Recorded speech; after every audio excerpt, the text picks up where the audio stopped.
I'm higher than a cool bitch. Get money, nigga, make flips. They see me, they won't do shit. Oh shit. You know, but I ain't never worried about a nigga, you know, you feel me? If you was gonna pop off, you'd have been popping already. You feel me? Look, I get excited by the thought of a op.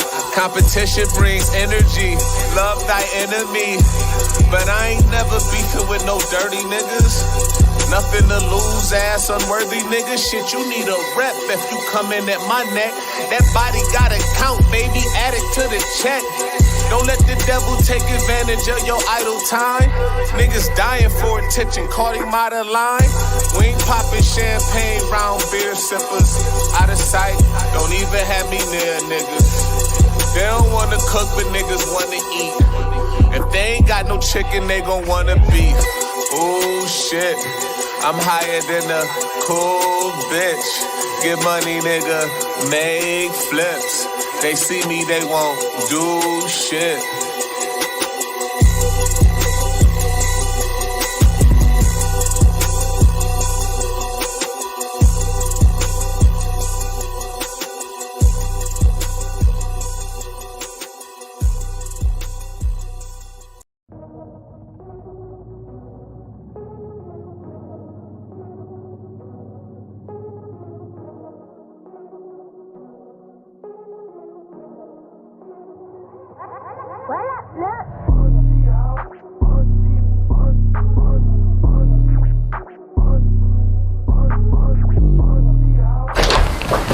Yo. Yeah. Hold on, auntie, don't shoot. Damn. Hold on, twin, let me call you back. Yeah, all right, sweet. Hey, it's Big Double O checking in at my favorite auntie house, nigga. Ain't no sunshine when she's gone, and she's always gone too long. Anytime she goes away. Big Double O. All right, sweet. Nigga, sweet. Yeah, Big Double O. Big 1700, nigga. Yeah. All the nigga heard when we put up on the side, I heard dog shot back, but his ass still died. It's 100-something shots every time a nigga ride. He was calling for his life, then my twin hit decline. Nigga bet I'll drop his low, time out where we at slide. This stupid ass don't even know that's how the last nigga died. My older brother out the way, you better not play that suicide. He begging on, alright, sweet. We gon' shoot at the garage. Put your bro sit on the glass for 23 like LeBron. Knew we went girl, man, I fell in love with 4 thighs. How you miss running down that bitch was suing no eyes? His mans did the same shit, I'm starting to think they both blind. Get your ass hit with a blick, tryna play both sides. A couple hours in, she still eating dick, her throat tired. AR hit that nigga whip and put a flat in both tires. Niggas said they finna slide, them niggas died, they both liars. Ray ass got pilot, Jack got hit that same way. Coulda hooped, but shit, I went that gangway. Niggas know I got the aim, ain't shit to hit that damn face. 50 in that Impala, that bitch don't drive the same pace. You ain't tryna kill no op, put up them switches. Niggas stupid, thinking we gon' box, Brody blicking. Okay, you want that nigga dead, then what's the ticket? Hit that crib and almost bust that nigga head through his kitchen. Hardy ran with that Drake, boy, you silly. You ain't never rocked that top, so why the fuck you got that glizzy? Hit that cut, fucked him up, he got Ricky. Shot so many times the springs, damn near popped out of my feet. Niggas rapping about some shit that they ain't do. Got on his ass with that fin so he ain't get a chance to shoot. There's a big difference between me and you. D got that what in the store, it feels me, I would've blew. That bitch a bop me, you be calling her your boo. I'm in the party getting top, she getting smacked out for the tooth. Glock 21, this bitch be shooting like it's new. And this bitch a 4-5, I hit that head, buddy through. 1700 still be fucking with the foe. How your homie had that blick, he still got drive across the floor. But they quick to call one of us a hoe. I'm the youngest out the group, but still the first nigga to blow. That's what he good, he sent a player with double O. Pull beside the nigga whip and try to turn him to a ghost. My name called, but hoes calling me the GOAT. He could've had me plain sight with no blick, but he told. He a bitch, nigga. Ain't no sunshine when she's gone, and she's always gone too long. Anytime you know it's me, she goes away. Big Double O, nigga, purple gang, niggas know what up with us. Yeah, you hear that Swedish beat? Everybody jocking my style, nigga. Rip Jew, nigga.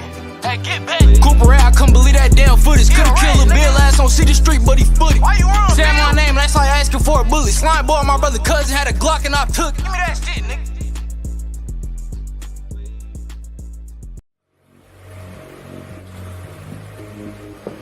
What am I just in my basement? Yeah. Did I sell my soul to the devil? All I need is a sacrifice. That's easy. Take Rick's soul. Rick, you don't have a say. Yeah, bro, you sure as hell did. And now we're on stage? Yeah. Come on, get with it. Where's Joe? Beer me.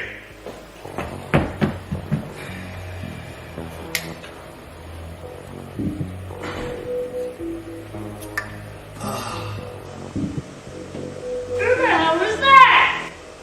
That's Joe. Yeah, it's Joey. Yeah, he's our roadie. Or Rick's girlfriend.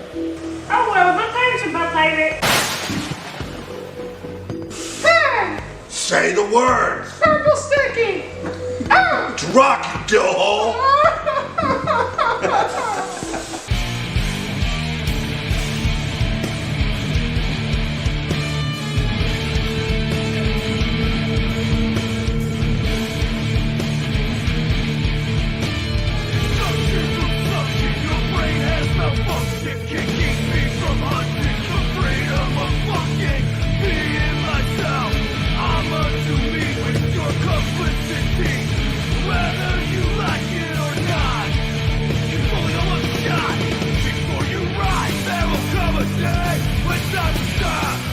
Until we see that clock, let's fucking rock.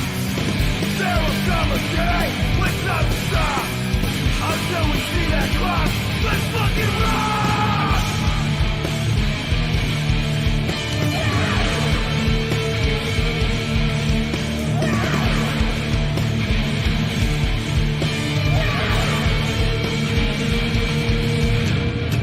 Had time to think around.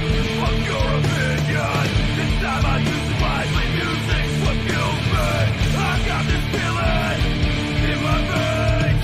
It's fucking rock and roll that keeps me fucking sane. There will come a day when time will stop. Until we see that clock, let's fucking rock. There will come a day when time will stop. Until we see that clock, let's fucking rock.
Met this girl in the winter of 2009. She mighty fine, pretty lady, made me stop on the dime. I was waiting, little baby didn't give me a sign. Couldn't wait, oh baby, she was one of a kind, she was mine. I feel like that's the way that it's supposed to be. She was checking out and I was working in the grocery. Hopefully, she could feel the vibe and take a note of me. Wanted to holler at her, but I thought she wasn't know to me. Made eye contact, so I walked back. Like, yo, can I help you? Then she grabbed my hand. What you doing after this? I said, oh, not crap. Put her head up on my chest, I told her I want that, and I got it. Dear, had a long hard week, hanging with you with the Friday night. Girl, you know, just pick up that phone and we're going on a wild ride. And when I'm gone, you alone, baby girl, I'm only one call away. Baby, let's escape with your feet on my dashboard. Feet on my dashboard. Feet on my dashboard, looking good with a beer in your hand, sitting in my passenger seat. Singing songs and I'm singing them wrong, just to get you laughing at me. And your smile make a man go wild, oh baby, what happened to me? Your lips so sweet, got me catching the buzz while you sipping on a twisted tea. Girl, this kind of buzz make a man turn up, kissing on your neck and I lift your shirt up. Yo baby, I ain't looking for a fast break, I'm just trying to change your last name. Cold beer, had a long, long week, hanging with you with the Friday night. Girl, you know, just pick up that phone and we're going on a wild ride. And when I'm gone, you alone, baby girl, I'm only one call away. Baby, let's escape with the feet on my dashboard. Feet on my dashboard. Feet on my dashboard.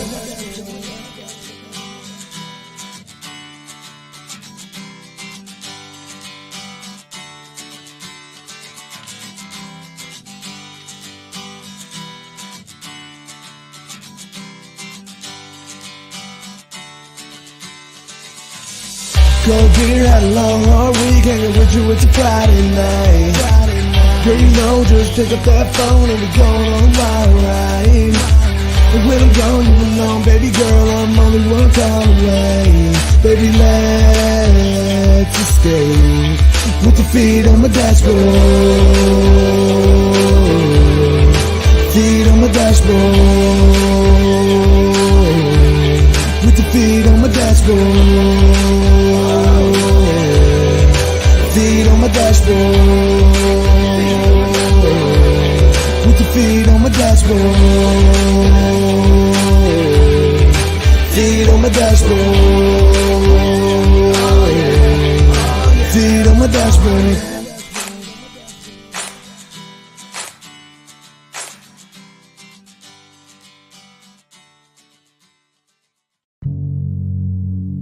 I damn near wanna start crying when I hear the hook. God done did so much for me. I ain't lying. My voice gone. I've been on that microphone. It's Labor Day, but we still working. Facts. Rocky. Duh.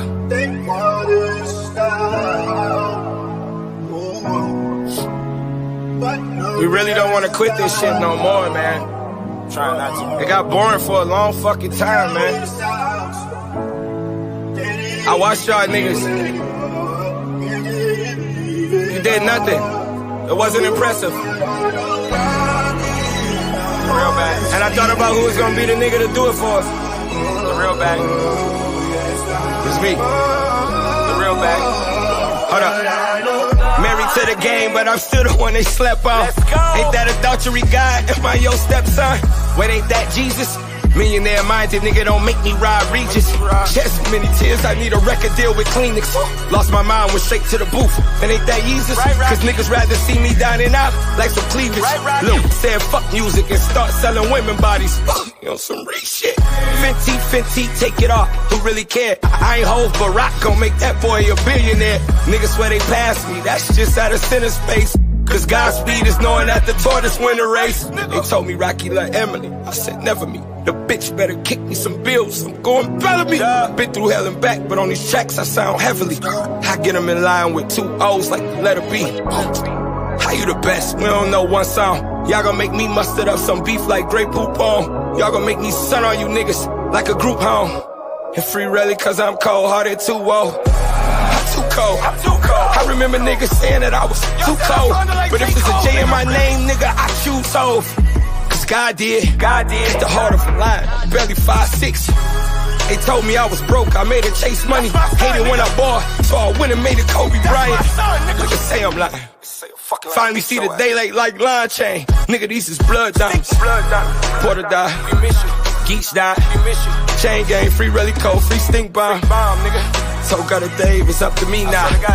Taking shots if I miss, bitch, get the rebound. Cause I'm in the zone. I'm talking 2-3. I hit Wilson and feel like Brian at the True League. Finish rich forever. Tevin 40 gon' have to sue me. Scratch that, I turned Glass City to the mud. Don't do me. I really made the mud. Nigga. Fucking do me. Imagine that. Why don't you niggas spectate my license as a young child? I am the culture. I am the fucking mud. I am, that's affirmation. I mean, I believe it. Think though. Y'all still sleeping on me. Year after year, bar after bar, line after line, story after story, truth after truth. I'm the motherfucking truth. It ain't shit. Can't nobody around this motherfucker do about it. And I'ma stand on that shit, nigga. I've been standing on that shit, nigga. I got rid of a lot of you niggas. Right. I done stop dapping y'all niggas up when I see you in the agenda, I swear to God. I swear to God, no dap up. I'm just over this shit. I got albums just sitting here. I really do. You don't even deserve them. They just sitting here, nigga. Keep going, nigga. Fuck them, we ball, nigga. Fuck them. If they want, nigga, let's get it, nigga. If they want, Philly. If they want, Roach. Let's get it, then.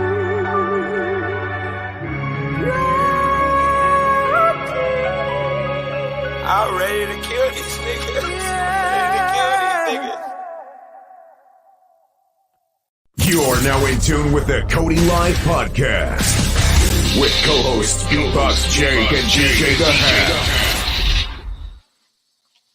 What's up, everybody? Welcome to the Cody Live Podcast. Last night, we kind of had a fuck around night. I had some unfortunate circumstances happen, and I got to my own show late. Pretty soon, one day will come where I will be late to my own funeral. Ask people who booked me. It's awesome. Tonight, we have some panel discussion for you. We're going to have some people popping in, some people popping out. Shit happens, man. It's Saturday night. Normally, we don't do shows on Saturday for that very reason, but I feel like it's owed to you. Being as last night was a little unorganized, and we're all about the musical advice. Beatbox Jake, the co-host, will be joining us here in a little bit. He is at some fucking movie or some bullshit tonight. He had plans, which is cool. Like I said, we didn't organize this shit until kind of last minute because it's owed to you guys, the motherfucking consumers, the musicians who, you know what I'm saying, tune in for musical advice from people who have been through some shit, from some new musicians who might have questions, who put it in the comments. We got a couple of new people on the show tonight, and I'm very blessed to be able to spread the word about the show and to be able to spread the good word and advice that we can give. So on that note, we are going to introduce one of the regulars to the show. You guys may know him. You may not. If you've tuned in like the last motherfucking year, you probably do. This is the Chancellor. How are we feeling this Saturday night? Fucking wonderful, brother. Wonderful. Fucking long-ass shift to work, but got that raised energy kicking. Fucking ready to do this. Oh, you got the raise, huh? Well, not yet. They ain't got my blueberry lemonade yet. But on that. Tell people where to check you out at and stuff real quick. Give a little intro for some new viewers who might go right there. I'm the Chancellor. I'm a 23-year veteran drum and bass DJ / MC / producer / jack of all trades. I do whatever the fuck I want. If you got a problem with it, you can suck it. Hell yeah. More vinyl than I know what to do with. And I got some shows I'm working on here soon. As soon as I got the info and the green light to let people know, you know where it's going to be fucking debuting. Hell yeah. I feel that. Got some new faces in the building tonight, too. This is my boy from Indiana. We just linked up through Clep.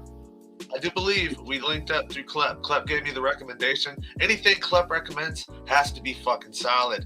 BN8 is in the motherfucking building. What is happening this Saturday night, sir? Not shit. Watching the Bama game, drinking some beers. I've been working solid 10-hour shifts for the last 6 days. I'm off tomorrow, and then I start working 12-hour days, 7 days a week. Ooh. And then, we're just... Get to that money, bro. Get to that money. You got to do it. I mean, you got to some way or another. You know what I'm saying? I mean... Yeah, this music shit gets costly, so I feel that shit. Definitely does, bro. I just paid a pretty penny to get on that Dave E show. So yes. Hell yeah. The next one's also a new one. Kadu is also in the lobby. He's having trouble with his pisser. The next one I'm gonna let you introduce, Chancellor. I understand this is your dude. Give a formal introduction. We'll bring him on. All right, this be my homie from up Flint Way. Back when I was living up that way for like a decade, me and this dude bonded over hip hop and chronic and all things fucking epic. Played with him in his hip hop group A3M out in Detroit, opening for Doc Waffles back in the day at the Michigan Theater before they rebranded that shit. That shit was a fucking lit ass time. This dude's got bars on bars on bars on bars. You might want to do some shit with him, man, because he's fire. This is the motherfucking mouth, JKZ. What is happening this Saturday night, sir? Tell people about yourself. How long you been in the game? You know. Oh man, I've been rhyming since I was a kid. You know, honestly, man, I started out on kind of that like hybrid punk rap baby that came out of the late '90s, early 2000s. Yeah. And it just got more lyrical from there. I sort of left the instrumentation behind, started working with samples, you know, and live drum work and live PA shows. And that's kind of how I bumped into him. And then we started rapping together and, you know, rapping and crapping. And next thing you know, it's the shit. Hell yeah. Hell yeah. Is he on any of the features you showed me, Chancellor? No. No? Okay. No, he need to send me some links to some of that goodness so I can pass them through. Yeah, we definitely need a link on that, especially if you're about your lyrical shit. That's the type of yeah, bro, I'll drop some heat on whatever. Hell yeah. I like to have fun with it. If you got a link, send it to Chancellor during the show on Facebook or whatever. He'll get it to me, and we'll play that to end the show tonight. I'm always welcoming like that. Bet. Hell yeah. And next up, we got the merch man in the motherfucking building for the outside views. You know what I'm saying? He sees it all. This dude has been through quite a bit with me already, just being kind of a new merch man to me within this last year. We had to exit a Detroit show because it got pretty fucking crazy. But he knew. And it's Kadu. Kadu in the motherfucking building. How's your Saturday? I see you getting high over there, you fucking stoner. Just a cigarette. Calm down. I did the high before the camera came on. Well, tell people about yourself, Noah, what you do and who you do work for, shit like that, man. Introduce yourself. Lucas Kadu, owner and operator of Kadu's Customs. Started off as just doing custom products as gifts for people. Developed into a business doing custom products for people, and then did a fucking funny ass shirt for Cody, and the merch started from there. I do Cody's merch, I do Shallow Graves merch, I do Beatbox Jake's merch. I'm gonna be doing some merch for Bio Killers. I know Chancellor's talked to me, Chad's talked to me. Fucking I feel like anybody that wants to hop on the train. I feel like I've heard your name at Carl's, bro. Carl's Tavern? I don't think anybody from our crew's played there lately. An old member might have. But you got a link you can drop in the chat? Do what now? You got a link you can drop in the chat for your merch? Yeah. I'll get you sorted. I'll get you sorted. Hell yeah. Pass that around. So like any Cody Live podcast, we're going to get into a panel discussion tonight. It's a little bit organized. We don't have anybody unruly in here tonight. We don't have Tony. We don't have Drunk Clep. I invited Drunk Clep, though, to be fair. So if he shows up, we'll let him in. We'll try to contain him. But what we do, guys, since you guys are new to the show, we go through. I'm going to ask you guys a question. You guys give your opinion on it. There's no right answer, no wrong answer. We go one by one, square by square. It's like motherfucking Hollywood Squares in here. But you'll answer the question with what you think. Nobody's right, nobody's wrong. At the end, we'll discuss. And, you know what I'm saying? We're gonna inform the people and tell some of the stories from stories you may have. You know, don't be afraid to share. Tonight we are going to start. Oh yeah, that's one of Kadu's Customs right there that Chancellor was just holding up. That's the Cody Live Podcast T-shirt. We'll start with you, Chancellor. In what ways do you think the music marketing has changed in the last 5 years? Just the last 5 years, or could I take it back a little bit further than that? You can take it back further. All right. Well, when I was really getting going, like early 2000s, it was a lot more like feet on the street, like getting out, shaking hands, kissing babies if you were, handing out flyers, handing out demos, freaking being out there. And brought a whole way more diverse circle than I'm seeing nowadays, where it's just like hop on Facebook, invite all your friends, fucking throw some posts, roll the dice, and hopefully people will remember and show up. Right. It was like a lot more face to face, a lot more personal, and hell yeah. I miss that shit. I do too. And the thing is, like, even, I mean, you take it kind of way back then. The one thing that I miss, and I mention this, I swear to God, at least once every other show, is the fucking MySpace days, man. Fuck yeah. That was like the middle ground of what we do now. Before it was like total complete spam to everybody. Yeah. You know what I'm saying? It was easy to get your music to people. And people were eager to check that shit out because as an indie artist, it made it so much easier. Dude, I remember back in the day, like, rocking DJ sets on fucking Yahoo Messenger in the chat rooms and shit. Oh yeah, they had fucking Messenger fucking chat rooms just for that. Yeah, have people fucking performing in those and shit. I remember having a YouTube hip hop or not YouTube, Yahoo hip hop radio station that was like worldwide. You could broadcast on that. Oh shit! It was like the Wild Wild West back then. You could do anything. Yep. Well, we'll hop on over BN8. In what ways do you think music marketing has changed in the last 5 years? One sec, I think you're muted, bro.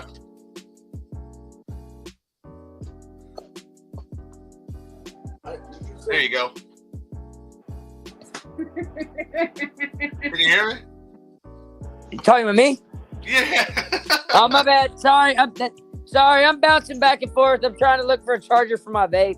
My shit's dead. Anyways, my bad, dog. I'm sorry. My bad. No, so what was the question? In what ways do you think music marketing has changed in the last 5 years? Well, I mean, I just started not even 2 years ago. So, I mean, I don't necessarily fully know, but I do know that I do agree that a lot of the shit today is definitely spammed. I post a lot of my stuff on my artist page. I mean, I'm still kind of new to the networking and marketing.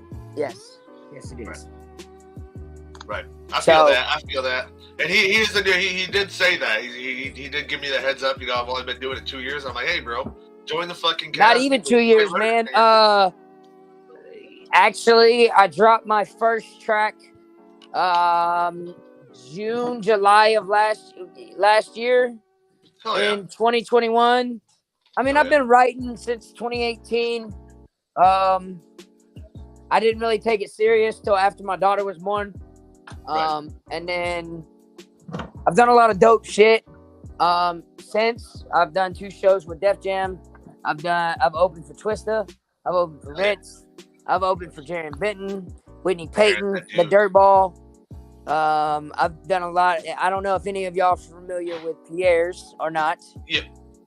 Okay, I have opened about 6 times at Pierre's. I'm going on my 7th for Dave East. Yeah, I saw that. Shout out to you for that. Dave East is dope as fuck. Facts. I am a storytelling conscious rapper. That's what I do. I'm not one of these, like I mean, I have bars. I have intricate bars, but I like to tell a story. That's just me. Sorry, I'm going on a backstory. My bad. No, that you're was fine, definitely bro. off topic of the whole question. My bad, but yeah. Bro, I know you're new to the cast, but we do that a lot. Okay, all right. It's well, fun. I've also been drinking a lot tonight, so You ain't gotta wear a full business suit. This bitch is laid back. Well, I've definitely been drinking a lot tonight, so it happens. It's my only night off. I mean, come on now. You should have seen Klep on here probably 3 months ago. That boy Bro, was wild. Klep was off the deep end. Yeah, that dude got on here like, fuck juggalos, fuck this, fuck that. I'm like, Klep. Whoa, hold on. It was like a 45-minute fucking rant, bro. I love this one the other day though. He's like, there was this one bitch who made fun of me in school, and she made fun of me because what was it? She's like, you had hair gel from the day before in your hair, bitch. I was poor, but you're a fat bitch. I love that guy. I hope he joins tonight at some point. The mouth. We'll go down to you, bro.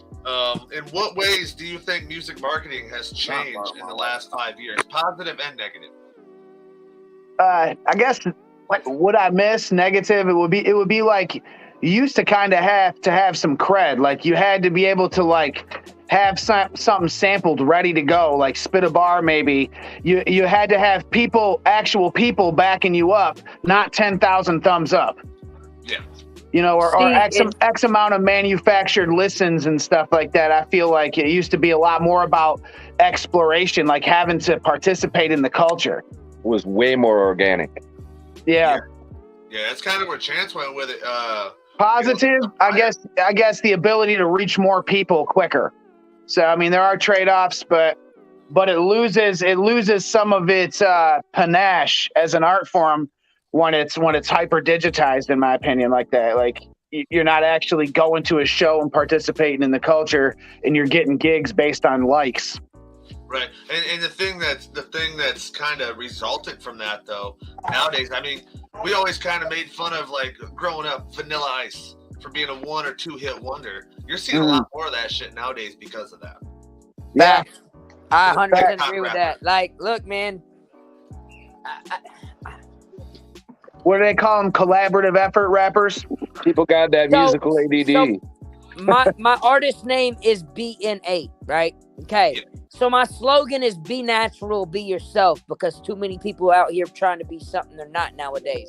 And that shit fake as fuck. What the fuck? Yeah, that's my MO, man. Bro? Be the most authentic version of yourself you can be. Doesn't matter what it is. You can't be anybody other than yourself. Yeah. Because that's not really you, bro. Stop acting like somebody else. Be so authentic that it makes other people want to be themselves. You know, like that inspires them to want to be themselves too.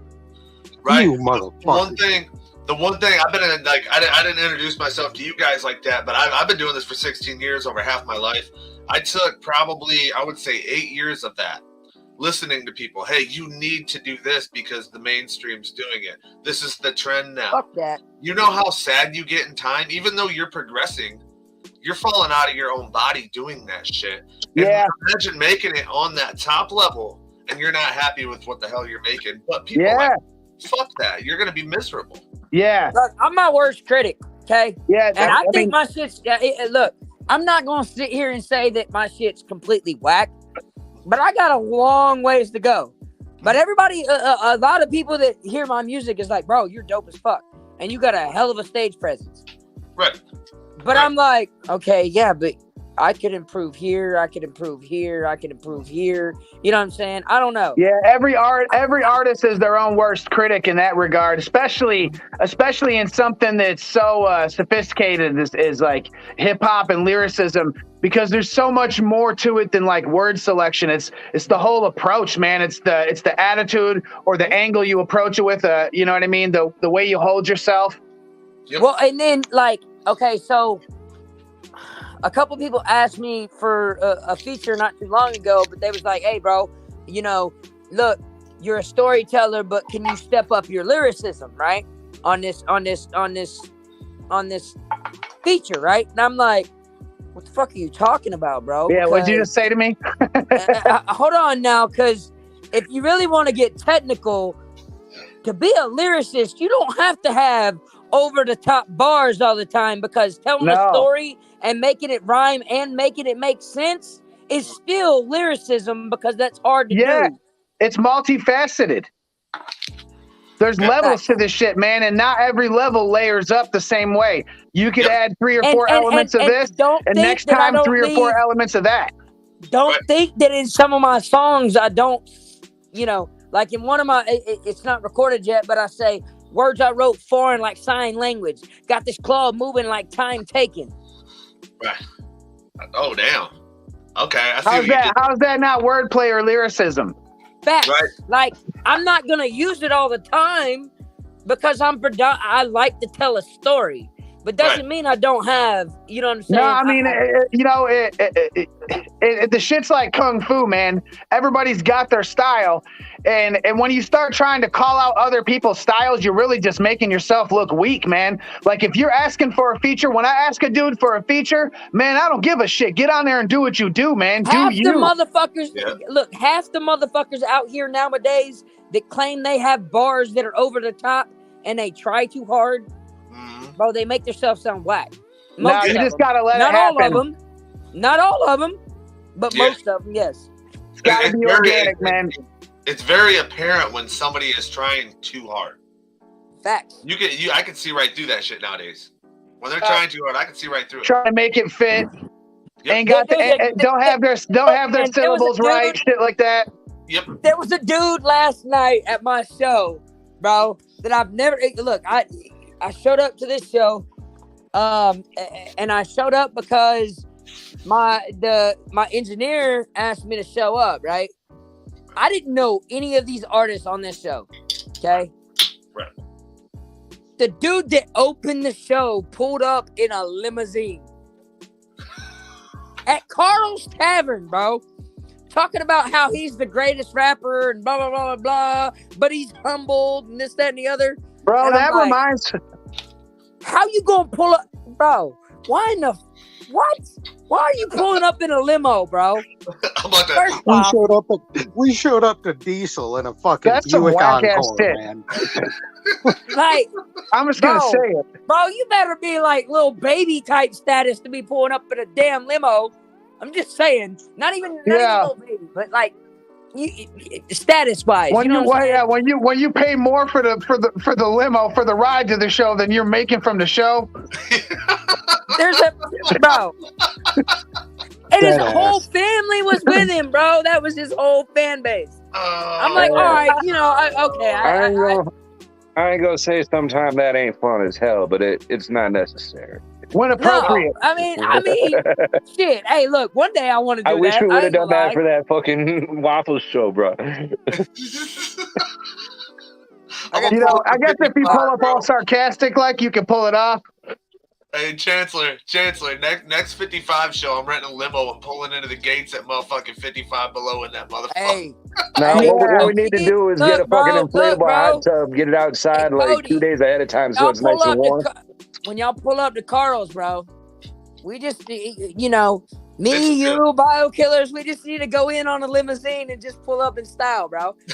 Straight up. Hey, let's pull up to his show that way. Fuck that, dude. I'll be in a motherfucking Chevy Equinox, the fucking soccer mom mobile. So I don't give a fuck. Pop out the sunroof with a paintball gun. What are you talking, bro? I drive a hatchback, bro. I drive a Hyundai Elantra GT. I'm about to hit Carvana.com and pull up in a Prius, bro. Yeah. Hey, Prius has got clout nowadays. Yeah, they got clout. I'm gonna make it electric too, just to piss off everybody. Blend right in. You clout chasing now, dog. You can hit him with the paintball gun and then disappear into Sterling Heights, like. Where'd he go? Before we get to Cado, I was thinking because like a lot of people have like the truck meets and stuff around here. I want to get a truck and I want to get an electric truck, like one of like the big tires and stuff. Like people at work are always bragging. I'm not into it personally. Like a cyber truck. Yeah, I want to get like one of the big like like country rappers having their fucking videos like bragging about stuff. I want to get one of those and make it electric and pull up with like some fucking. You know what I'm saying?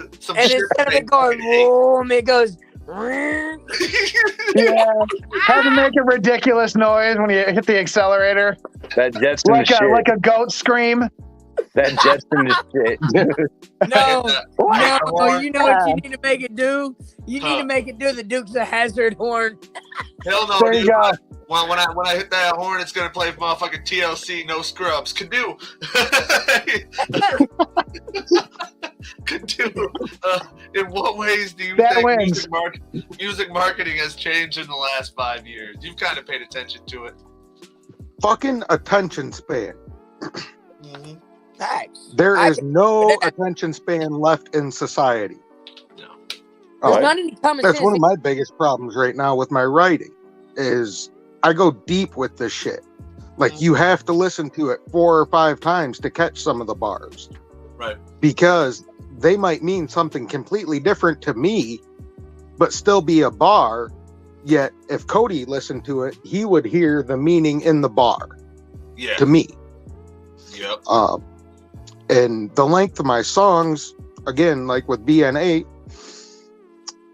it's a story. And I'm not that person that can just cut off mid-story and carry it on into another song. Right. Like, if I start a story, I gotta finish that shit. Right. And you just can't do that anymore. The songs these days being 2.5, 3 minutes long. Not even that. Where back in the day they were 4 or 5. I mean, shit. There's some songs that are 7, 8 minutes long.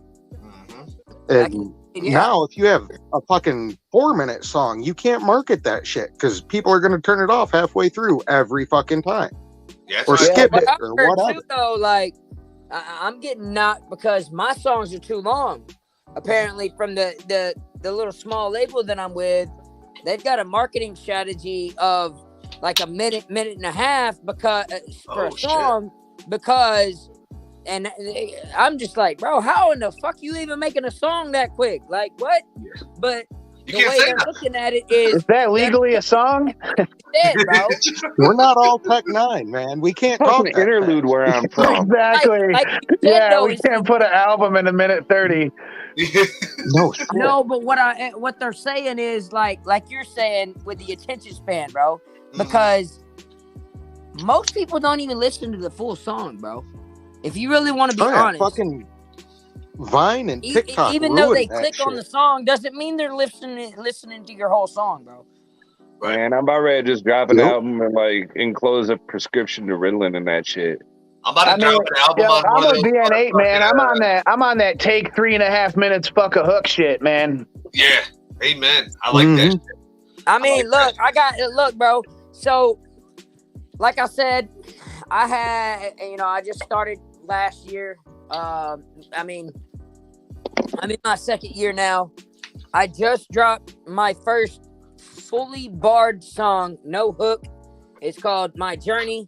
I'm getting ready to drop Farewell to my ex, which is my baby mama. Fuck that bitch. Anyways, we're just gonna leave it at that. Anyways, but those are both all bars, no hook, and then that's just I don't know. Look, man, I use music as therapy, bro. That's where I'm at, bro. Yeah, I use this shit to cope. I don't really necessarily give a fuck what anybody has to say about it. I did this shit. I mean, you can't help it. It's dope. I think it's dope as fuck. You can't help if it's dope. You're just doing what you do. Yeah, exactly. In the end, but I was telling Lucas was in there for the discussion about. We just had our tour discussion for a tour name, and I was kind of trying to more so prove a point than be like, hey, no, this other stuff's stupid.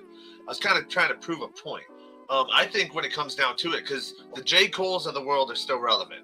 The Kendrick Lamars of the world are still relevant. They don't shorten their songs like that.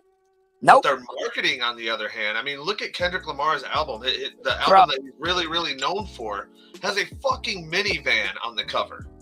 That's simplistic. You want simplistic marketing. At the end of the day, I changed my name up to Cody. Like, my rap name is Cody. It sounds like a normal person, but people are into that shit right now.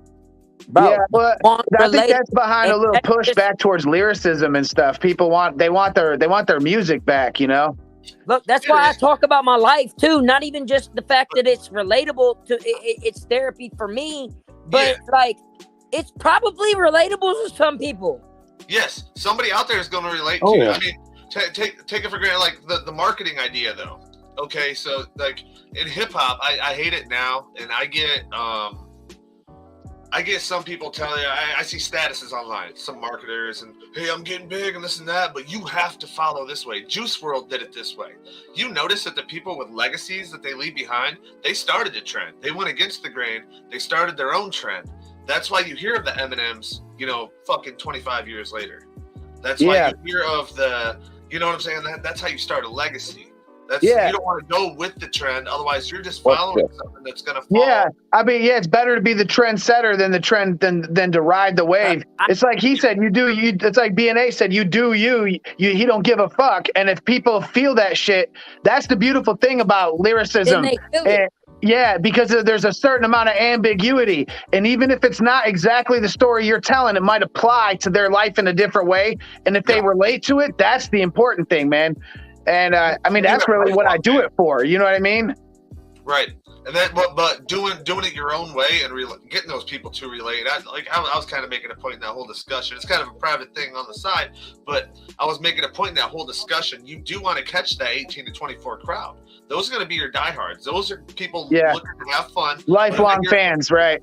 Yeah, if they hear something relatable, a lot of the people that have followed me like all these fucking years, like even newer people that are diehards about my shit, they're in the 18 to 24 range. They went to hear that type of stuff. But I'm not even gonna lie, man. Most of my fans are males, like over 70, 80%. And honestly, I think majority of my fans are over 24. Which is cool. That's not bad. What's that statistic? It's 18 to 31 is hip hop. Yeah, I don't necessarily make club bangers. I think you're right. I think, and it's not a bad thing. It's not a bad thing they're over 24, but that demographic, I've noticed, like opening. Yeah, for I agree with you on that. I definitely agree with you on that. That's where you find like the majority of your fan base that will follow you and buy your merch. Like 10 years later, yeah. Yeah, exactly, and because you reach them, and like I put it in my own perspective. Like my first hip hop show was Wiz Khalifa and Mac Miller. That was. They were at, hold on, whoa. Hold on. Your first show that I went to.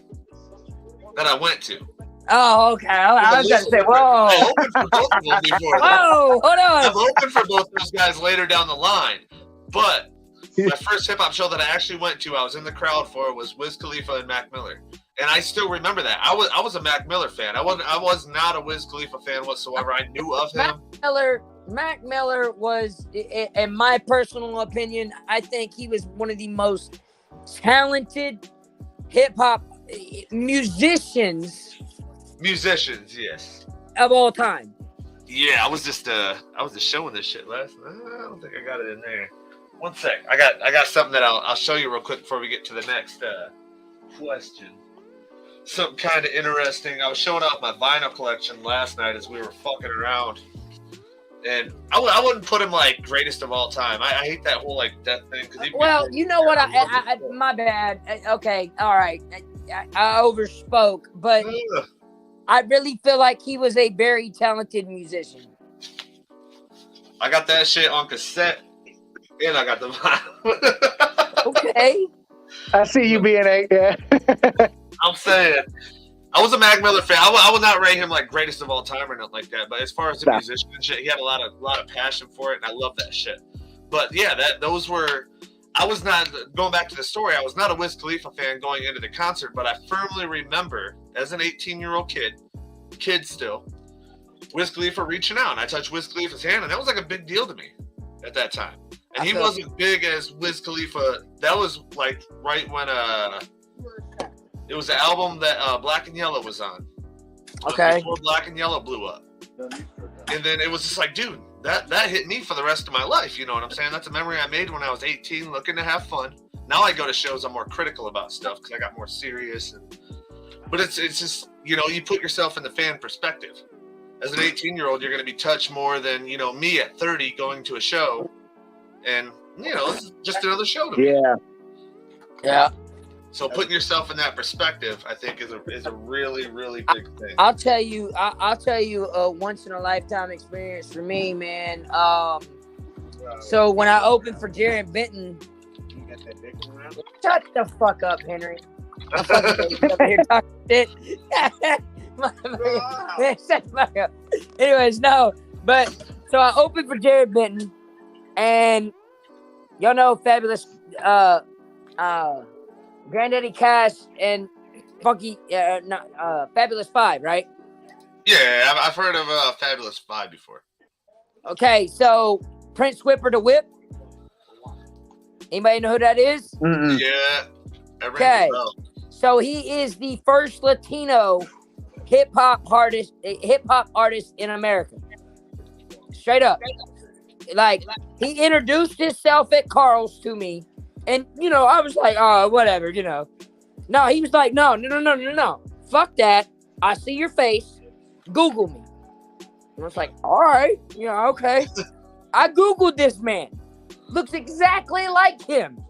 I have a video on my phone, bro, of this man spitting 60-something years old for 10 minutes straight, freestyling on Carl's Tavern stage, bro. You don't get that no more, man. Bro, and not even just that, bro. Like, dude, I swear I was so drunk that night, and I probably walked up to him like 5 times that night, was like, thank you so much. Thank you. He was like, what do you mean? I said, bro, without y'all, this shit would have even been possible for people like us. And you know what's sad? I want to bring up a point before we get to the next question. I want to bring up a point. It's something you don't see at hip hop shows no more, at least here, is people ciphering outside and shit no more. People don't cipher outside no more. I'm not a freestyle artist, so I can't necessarily relate to that. Even if you have a verse just kind of showing what you have in that circle. I feel that. The shit, man. We would make everybody go if you was hanging out, even if you only had 1 or 2 things. Make a try, man. It was positivity, like nudge them along, and it's just something about it that you miss. That it's camaraderie or sportsmanship, like in a way. Yeah, I'm not sure if you ever like ventured out into like the Toledo scene at all. Oh, they used to actually. There was a time period in Toledo where the DJ would hit a beat, like just any kind of industry beat that he could find at the time, and you started that whole show with a cipher. There was no fucking opener. Every artist on that bill would cipher, and it was a great time, dude. Everybody got involved, and now it's lost. It's lost. You don't see the ciphers even outside. People start ciphers like, "Hey, listen to this 16 bars that I have, and add on to it." You know what I'm saying? It's not there. Okay, so mainstream, like when, not even necessarily mainstream, but like nowadays when you go on like Flex or anything like that, all these artists, man, 9 times out of 10, that's just not freestyle, bro. That's just written that they fucking, you know what I'm saying? Yeah, they piece together different things. Like, and look, I ain't gonna front, like I've been marketed as like a freestyler and stuff like that. And when you're using your logic there, you're correct, man, because all I sit around and do is write little bars, little bars, little bars, little bars, little bars, and then the shit gets recycled and drawn upon accordingly, maybe altered on the fly a little bit, but most of the shit I've said before, and I ain't gonna front either about it. But there has been that handful of times, man, where I've had something golden roll off my tongue that I didn't mean to say, and it was beautiful and perfect. But most of the time, man, I'm trying to work myself into, for lack of a better term, like a trance like effect, so I can do that, channel that shit.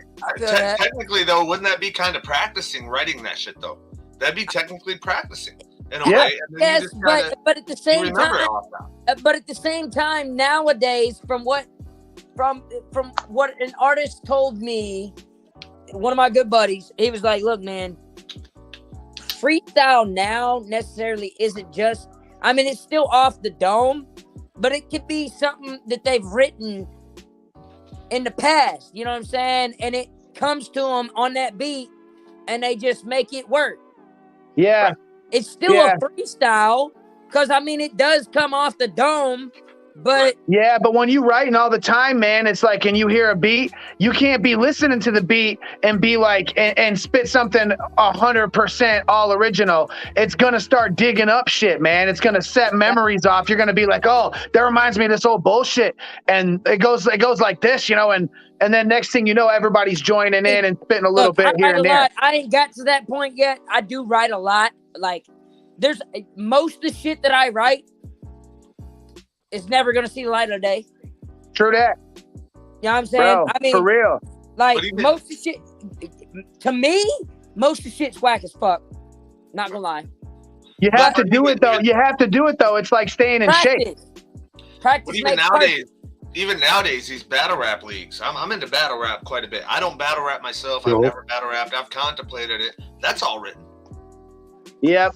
Battle rap's supposed to be freestyle. Some of it. Yeah, I quit following that whole circuit as soon as they took the beat out of it. Shit, bro, you have from what I've heard. Now I don't know necessarily because I've never battle rapped or anything, but from what I've heard though, is you have some time to study your opponent too. Yeah. Yeah. Oh, yeah. Yeah, if you're on a circuit, man, it's like it's set up in that way. It's similar to boxing or any other fight or combat sport, like that. You know who you're getting You at get ready for the bout. Yeah. 2 or 3 weeks ahead of time. You can Google them. But like I was telling him, I quit following all of that. As soon as everybody quit putting beats into it, quit spinning with it, and trying. And to me, half the art form was being able to pull that shit off on time to a beat. Otherwise, we're a bunch of 5th graders standing around in the cafeteria talking shit to each other. I've been doing that since grade school, man. Yeah, right. Yeah. And the thing is, though, it's because it got commercialized. They wanted to promote, I got this guy versus this guy. So it got commercialized in that way to make that money. I think that and everybody that takes themselves seriously, and shit like that, bro. I mean, bro, there are some heavy hitter battleground rappers, bro. I miss the days of fucking Pat Poose and Murder Mook and Cassidy when he was in his prime and I don't even know shit like that. People who can come out the fucking dome and they'll grill the living fuck out of you. Fucking supernatural. I mean, and even if it's not off the dome, even if it's not quite off the dome, it's so seamless you don't know the difference, you know. And they're doing it to music instead of standing around a cappella. Yeah. But see, What's his name? So I've been a hip hop head for a long time, but some of these names that y'all are talking about, like, I guess I was more of a mainstream hip hop head back in the day. You know what I'm saying? Well, when I was younger, because I didn't know any better. You know what I'm saying? It's what was given. Yeah. You know what I mean? But yeah, when I was younger, man, a lot of the good stuff, like the good stuff, you didn't get access to. You had to go crate digging to find it. And, rabbit holing over at the record shop would lead you to a place, especially if they let you throw something on and listen to it first. It'll open up a whole genre. That's how I kind of fell in, was like, wormholes online, finding artists that I couldn't normally get access to. But I burned through all the mainstream stuff. Was so limited for hip hop at that time. It was pretty much gangster rap and East Coast, and right before the South opened up and stuff. I still go into record stores and like I'll ask questions like, who is this artist on the local artist show? Well, he's pretty dope. He's a rapper, this and that. I'll buy the album just to check them out. Yeah. Because if you have that much dedication nowadays to put out a CD, that's a lost form right now. Yeah. The cassettes and vinyl are coming back. I'm thankful. Okay, for that. I want to ask for some advice here on this one. Okay. So I'm a newer artist. I'm a newer artist. Okay. So recently I've been dropping 2 singles a month now. Okay. Right? Every month. For the last 2 months now. Okay. Anyways, and I'm ahead of schedule 4 months. I could drop 4 more months worth of 2 songs a month. Right. Not even have to go record anymore, right? Right. Doesn't mean I'm gonna do that, but regardless. So when do you drop an EP? How do you drop an EP? Okay, so do I drop shit that I've already released as singles? Do I drop completely new shit? Because singles are definitely where it's at in this marketing age nowadays.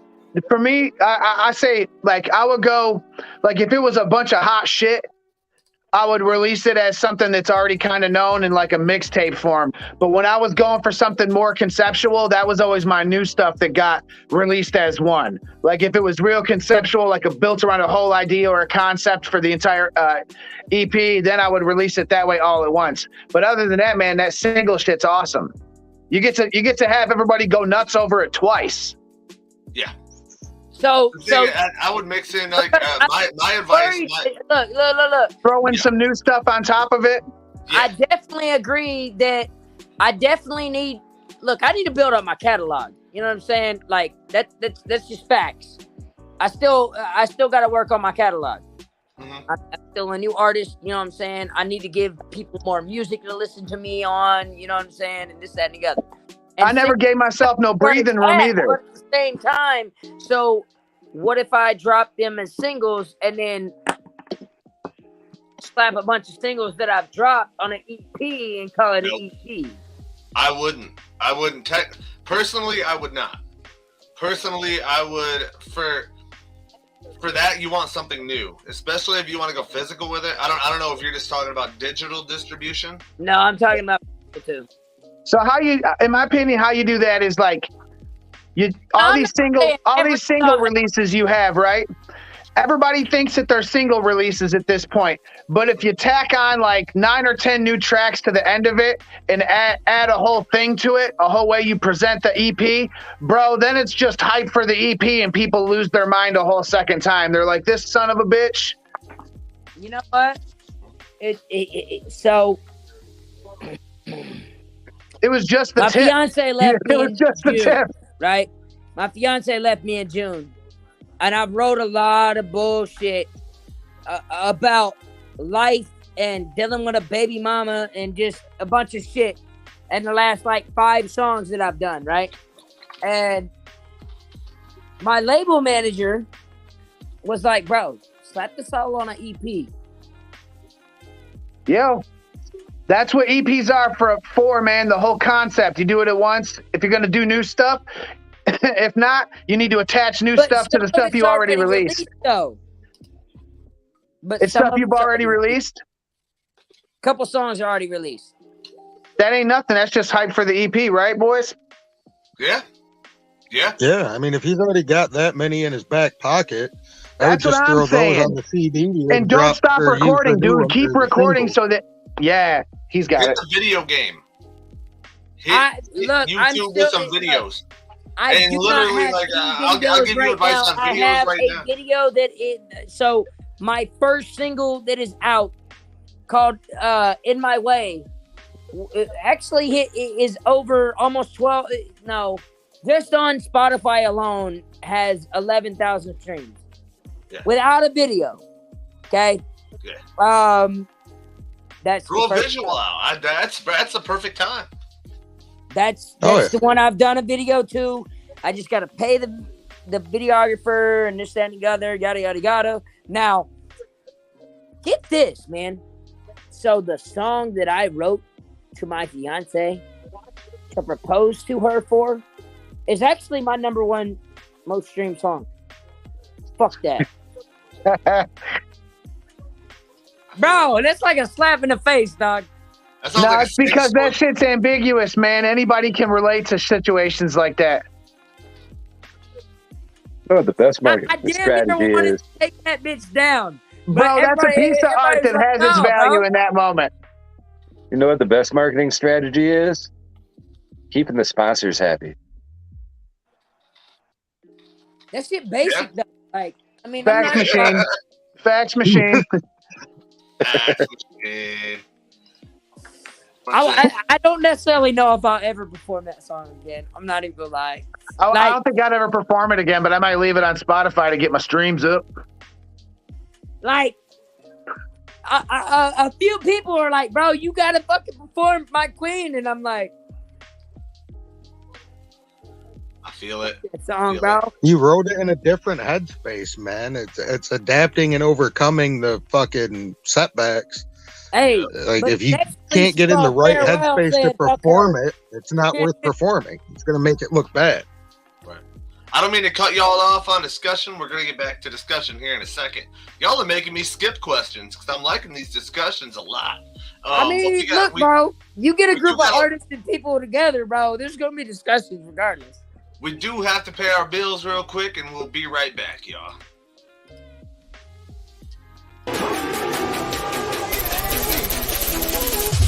Take my talents to South Beach.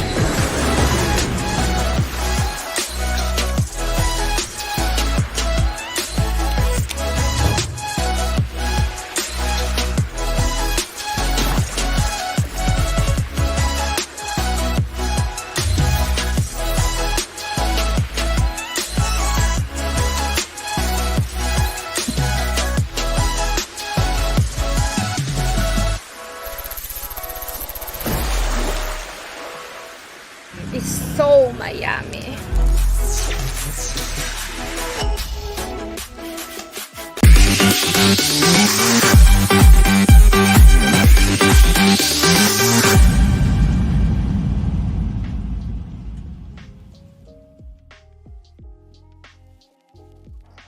also want to shout out Reaper Apparel and Backwood Studios.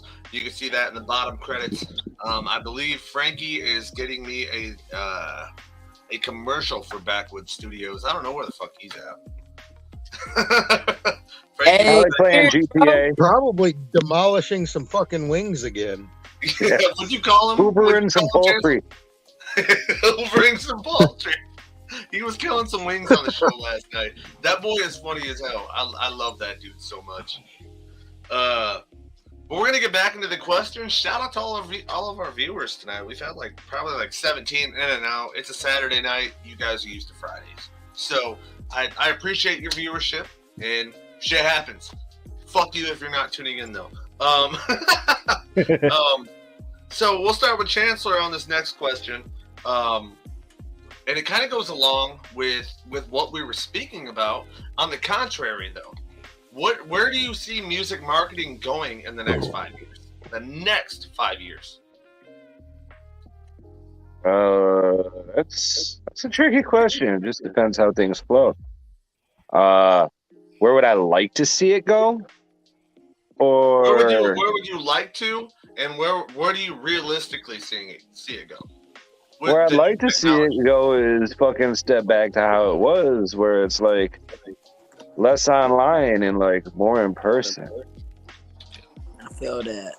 But unfortunately, I think it's just gonna go the exact opposite. Yes. That's the medium. The hybrid. Yeah. That's the medium.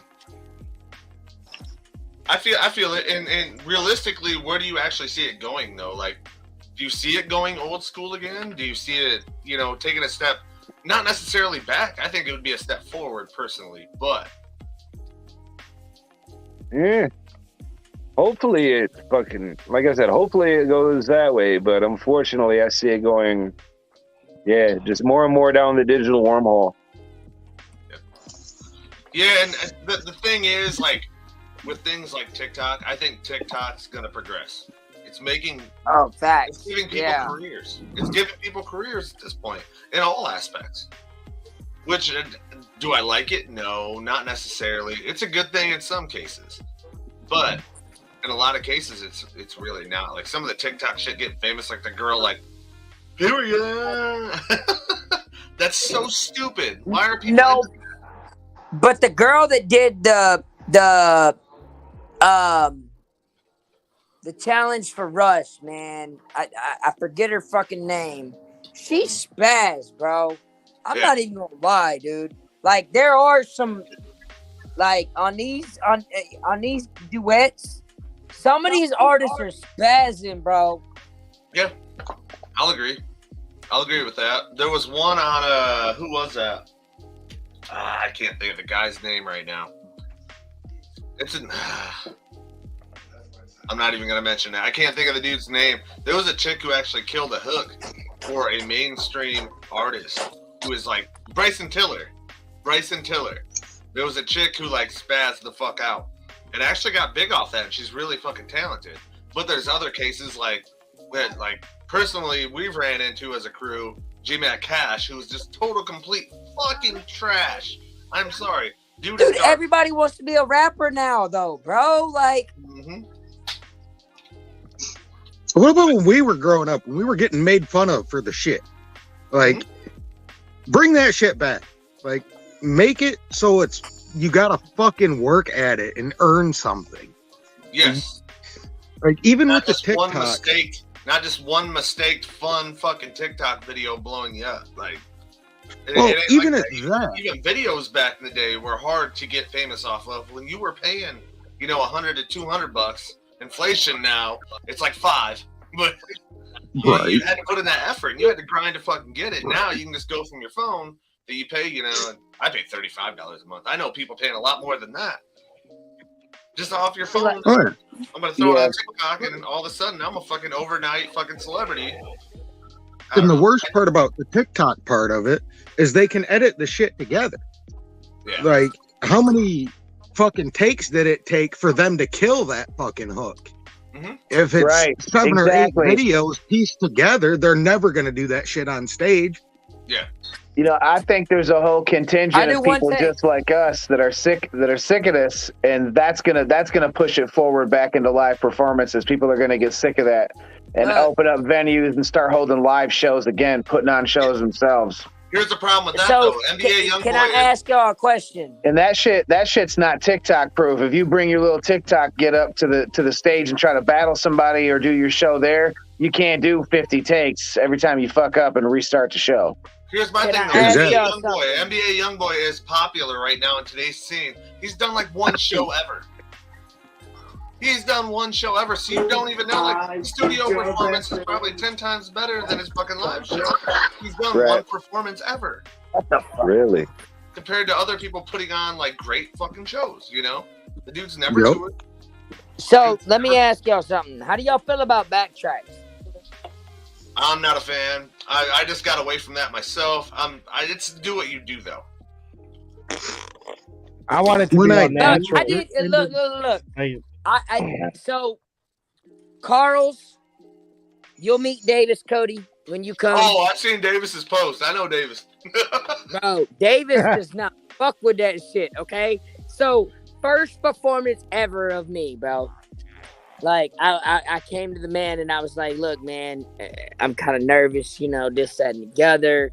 I'm using backtracks, but I heard you're not the one to bring backtracks to. Look. My third show, I stopped using backtracks. I ain't used backtracks since. I never used them. Not once. Not ever.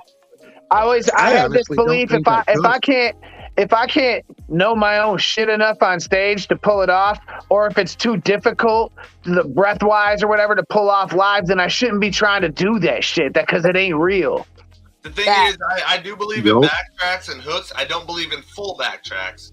I do believe in having some kind of low dub on that shit just to give it effect for a live show.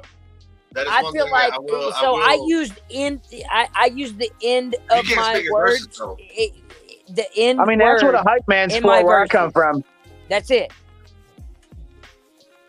No, I feel the hype man thing. And that's one of the reasons I'm taking a break, honestly, to get my hype man fucking fitted for that. Because I know he can do it. I know he can do that type of shit. But I want to get him fitted for that, to know all my shit, to get to work with a DJ. Yeah. Also, and to get all that shit just it's a performance, man. You know what I mean? And it's a process, not an event. You can't just throw somebody up there like, yo, hype me. And unless they're your number one, bro, they ain't know your shit like that. Right? We were doing that and getting credit for that. And I did that for a long time too, even with my old crew. But me and BBG, my current hype man, he didn't know half my fucking music, but he did a great job at what he did know. So we worked through that. But now it's like, let's get you seasoned.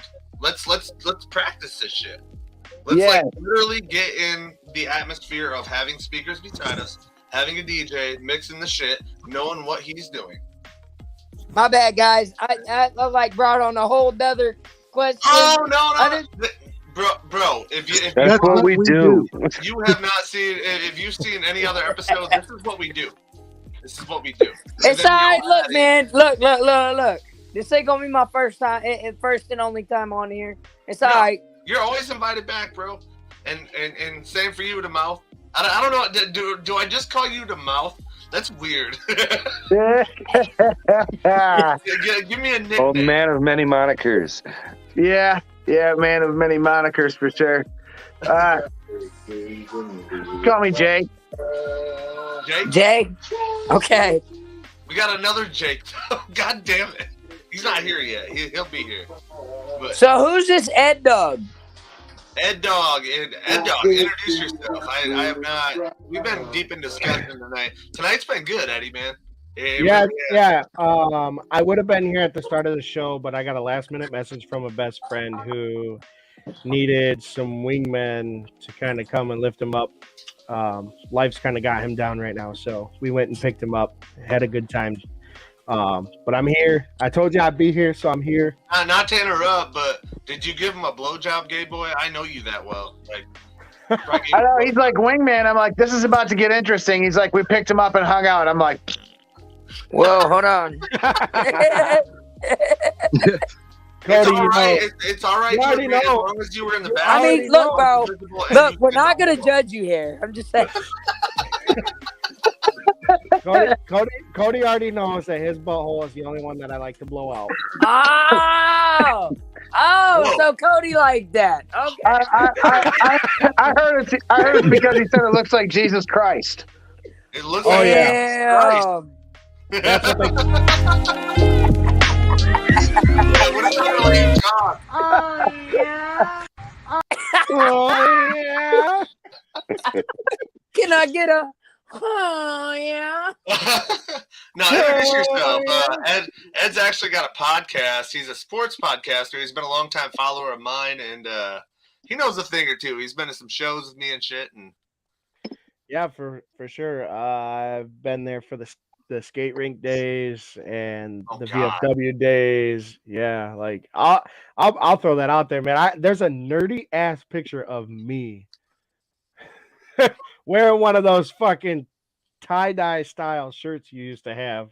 I don't even remember those. I didn't remember any of that shit until a random picture popped up. I was like, where the fuck did this come from? I was like, oh my God, that's the skate rink.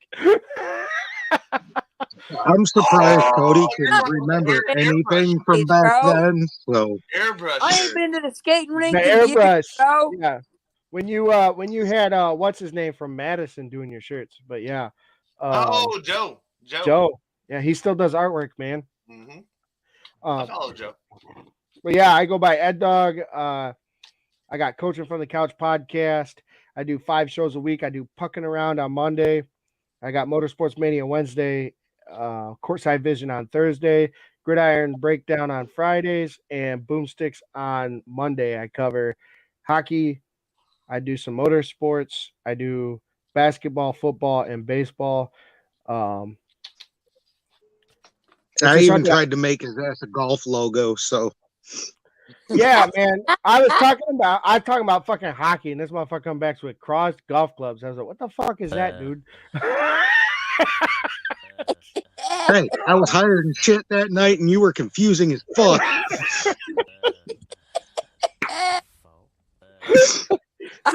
Man, look, dude.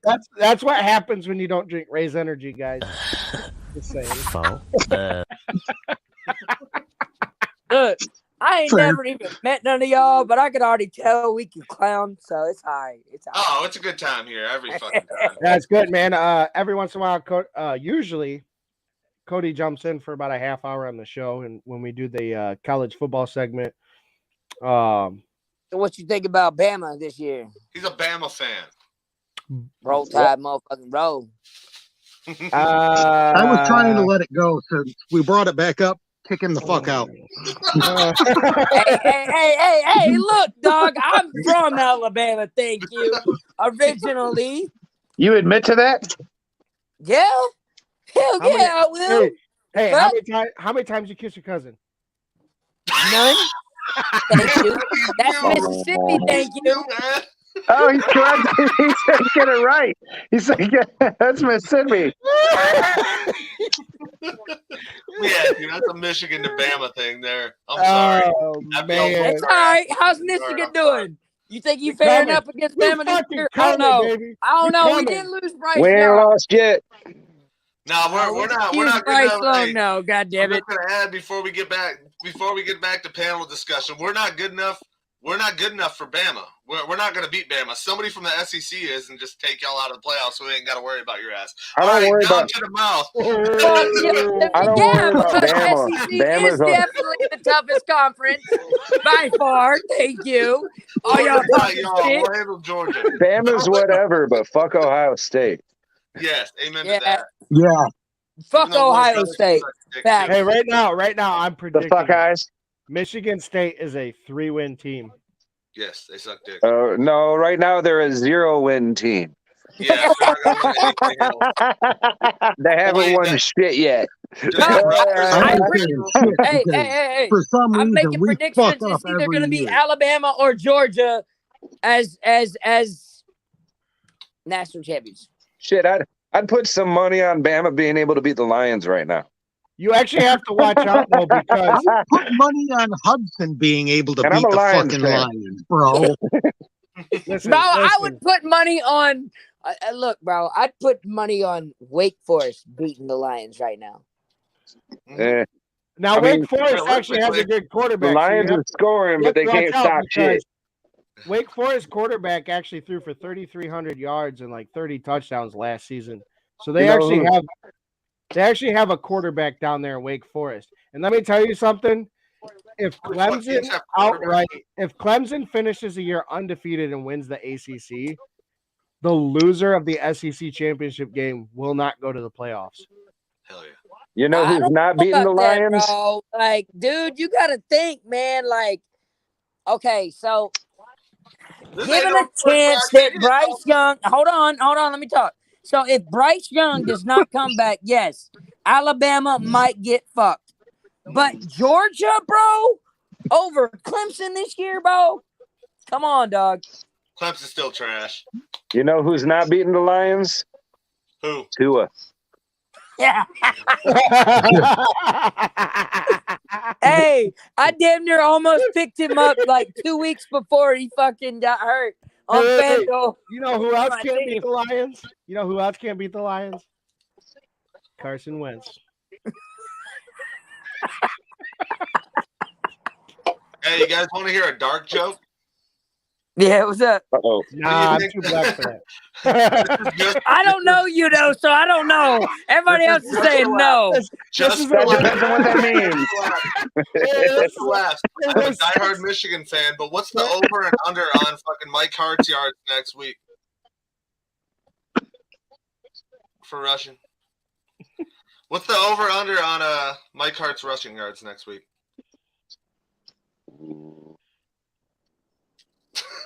That's dark. Make me That's gnarly. Make me fucking. All right, back to the questions. All right. I think that worked better than the damn air horn used to. Okay, let's make something. I was gonna tell a dark joke, bro. Let's make something clear though. Jim Harbaugh did say that Mike Hart was in stable condition and that he was expected to return to Ann Arbor tomorrow. Yeah, Jim Harbaugh is always saying something though. That was dark as fuck. Too soon, definitely. And Mike Hart's one of my favorite running backs from Michigan. I love that dude. I was actually there when he broke that record. Hell yeah. I was there against. It was against Eastern I'm not liking Michigan. this Alabama game though. I'm not even gonna lie. A&M being dangerous. 24, Texas A&M's 20 right now.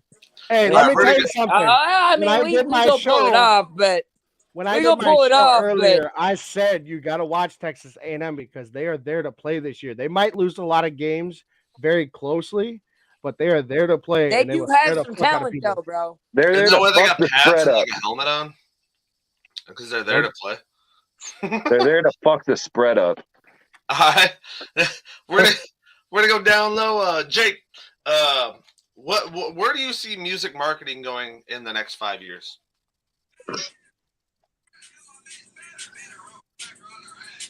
I mean, I don't see the online aspect of it changing. I see it kind of morphing maybe.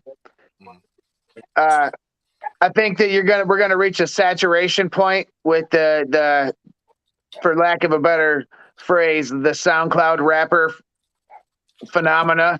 It's gonna reach a saturation point where all these people doing the way that it's been doing now with all the likes and based on bullshit from social media, it's all going to kind of die down. It's going to reach a saturation point, and people are going to start wanting a live show again. And yeah. I think ultimately, like hip hop is reaching a point in culture where a lot of people like us who like Kadu said was getting picked on for spitting and liking rap and stuff when we was younger because it was not a popular art form. It's now so widely accepted that by the time, another 10 years go by, 5 years go by, a lot of people like us are going to be putting effort into reestablishing the live shows and giving it a credible platform to stand on again. Yep. And I think COVID with the live shows, that's wearing off finally to even the most, most scared people who are scared to go out are coming out now. And that's I think the millennials are going to make that a bigger thing again. Like live shows are still dead around here. I don't know about Yeah, I mean, I knew a few cats down south. Go ahead. Go ahead. Sorry. I knew a few cats like down south mostly, but they got around that by they would book drive-ins and put a stage up in front of the screen and do a drive-in show like that, and they kind of got around it a little bit, and they kept things moving. But for the most part, it kind of killed it. But I've been seeing a lot more flyers for live shows lately. Look, in my area, man. Look, so I've done. This is just in Indiana. Now I've done a show in Detroit at Simon's After Dark before they get closed. I've done 2 shows with Def Jams. I've done a show in Missouri, and a show in Memphis. And dude, when I first started this shit, I was doing anywhere between 4 to 8 shows a month. I missed that. Like, I oversaturated myself. Don't get me wrong. I definitely did. Because I performed in a lot of spots multiple times. And actually, a couple people actually walked up to me and was like, yo, you know, when you going to make some new content. You got some new material? Yeah. So then I was like, damn, okay, hold on. I need to step back for a minute. You know what I mean? But, you know. And I've noticed. I was trying to prove that I'm a hardworking artist. You know, I don't know. Yeah, and plus you get there with the new hype, man. You just want to grind, baby. You want to get out there and like show them. There's some really big artists that were like super huge, like alternative rock bands in the 2000s, who have recently decided, like 2 years ago, they stopped doing tours because they're like, we haven't put out an album in 7 years and people still love us. Like, let's go make some new stuff and bring them something that they'll still love. Because like a lot of my favorite bands growing up have started releasing albums again, but in order to do it, they had to stop touring. They had to take time to themselves. Like they spent like 6 months at home with their families and stuff, and then they started recording again. And their stuff still sounds just as good as it did 22 years ago. Yeah, and that's unfortunate too. That's the recording model here, in the States. The artists don't get a lot of rights. You kind of got to tour to make your hustle cash, to make your side money. You know, you get to other countries, like I know up in Canada, there's a royalty rule, like 40% or something like that, man, like automatic. Really? Yeah, and like a certain amount of radio play has to be local artists. Why isn't it that way here? That would be awesome. Right. Like now you turn on the radio, even the Sirius XM, dude. I bought Sirius XM because back in the day, Sirius XM was about that shit. They played all different shit, mostly mainstream stuff, but it was all different stuff. You would hear a new song every time you turn that on. So I subscribed. And then over time, it was the same fucking shit as FM radio. So what the fuck am I subscribing to? You know what I'm saying? About the only channels I really listen to on my Sirius XM is Rock the Bells and comedy one. Rock the Bells and Fight Nation. Yeah, I mean that's about all that's good on there. You know, everything else, it's like it's a tired system that's analog. It's not even up to par anymore, man. Or tune into the game because I probably not even real DJs anymore. I definitely entered a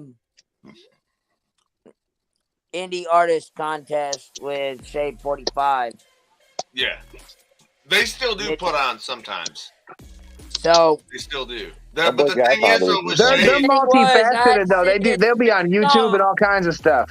The thing I had to send in 3 songs by tomorrow, and I already sent in. We'll see what happens. So how does that work? We do listeners vote, or is it people at the station? Apparently, a girl by the name of Pinky votes. The porn star? No. I mean, she was kind of high. I heard she like got something at one point in time. She had to quit, but no. But Her name's Rachel Vasquez or something like that. Okay. All right. No, with Shade 45, I know they do like paid interviews.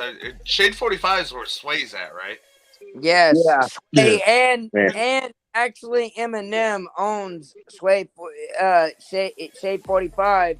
Yeah, I knew that. I knew that. But you have to pay to be on there. Like to get interviewed and shit, you can pay a certain amount. Look, all I know is this booking manager called my label manager and was like, "Look, your boy B&H's got people looking at him in the industry and yada yada yada.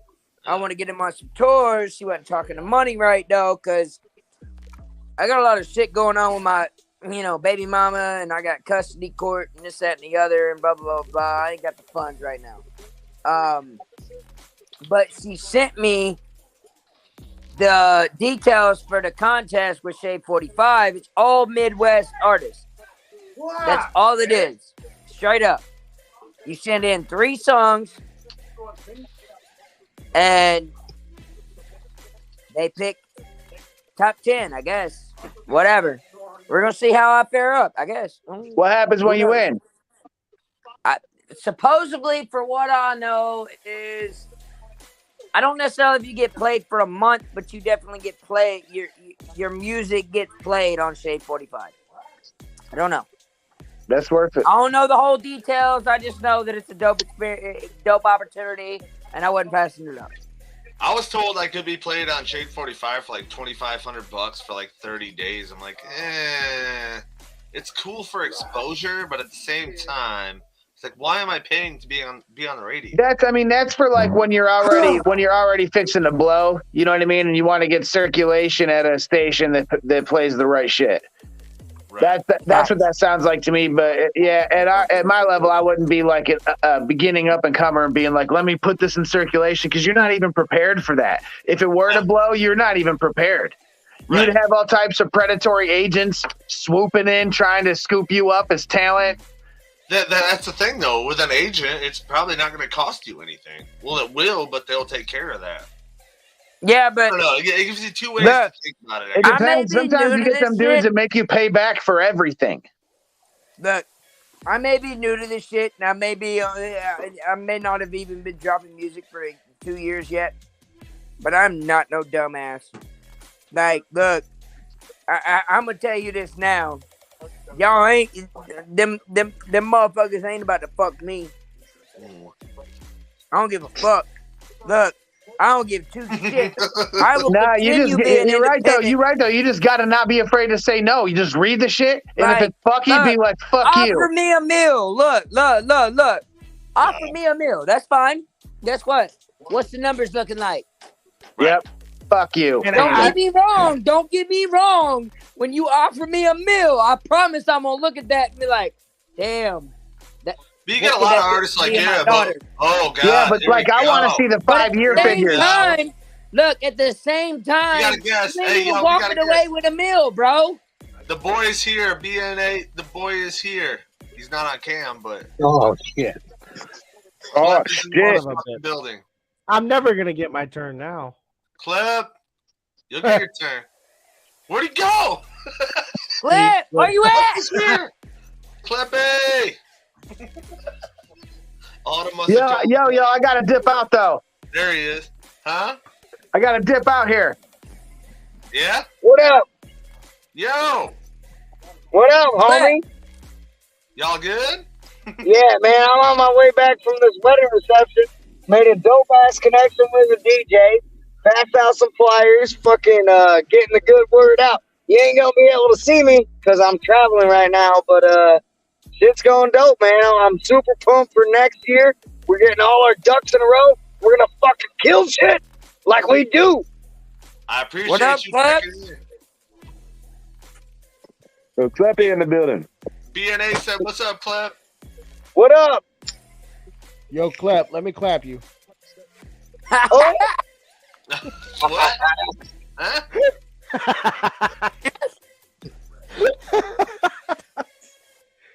Who the fuck said that? I don't know.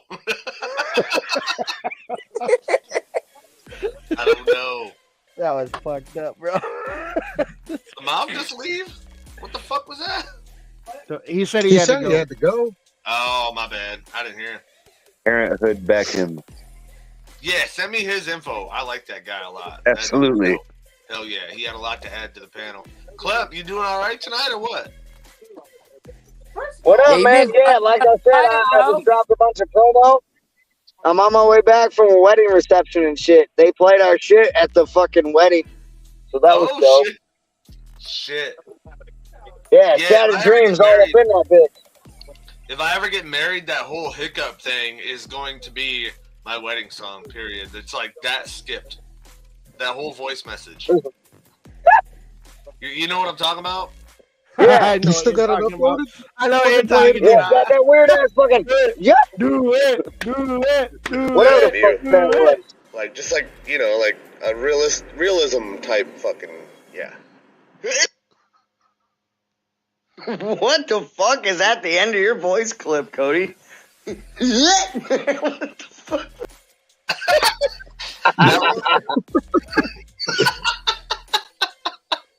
Yep, that's that shit, man.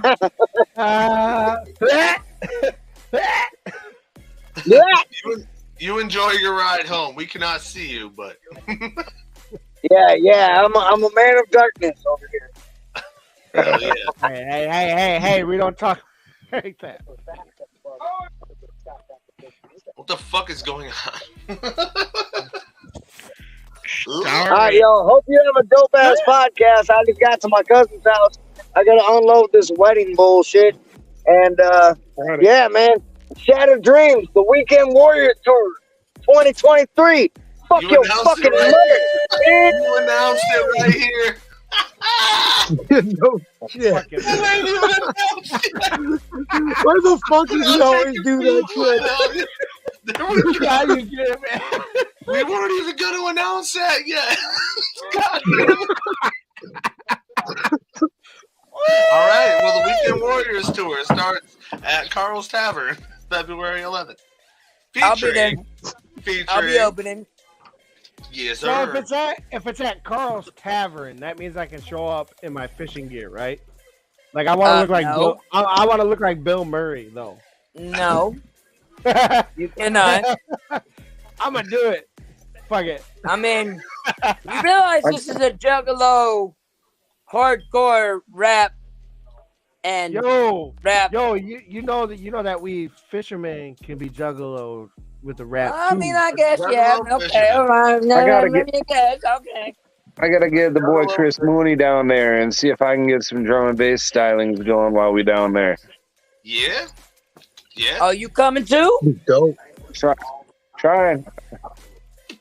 It's not confirmed yet. Clep just confirmed one thing. We're trying to confirm this one.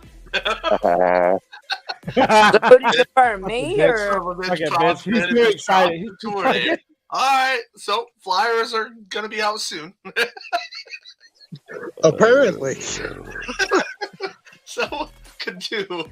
Hey, I'll do a call. Hey, look, I ain't just got to perform at Carl's though. I ain't gonna lie. Do what? I ain't just got to perform at Carl's though. I'm not even gonna lie. What do you mean? I don't mind going other places.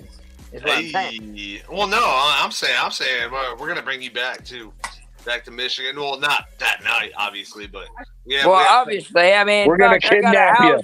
I got a house like 20 minutes from Carl's. The fuck, I ain't driving to no damn Michigan. Well, no, I'm saying we have something planned for so y'all. the after party's online. I mean, the after party. I mean, that could be lit. Hey, let's get back to this shit. Yeah, let's get back to this shit. All right, Kadu, where do you see music marketing going in the next 5 years?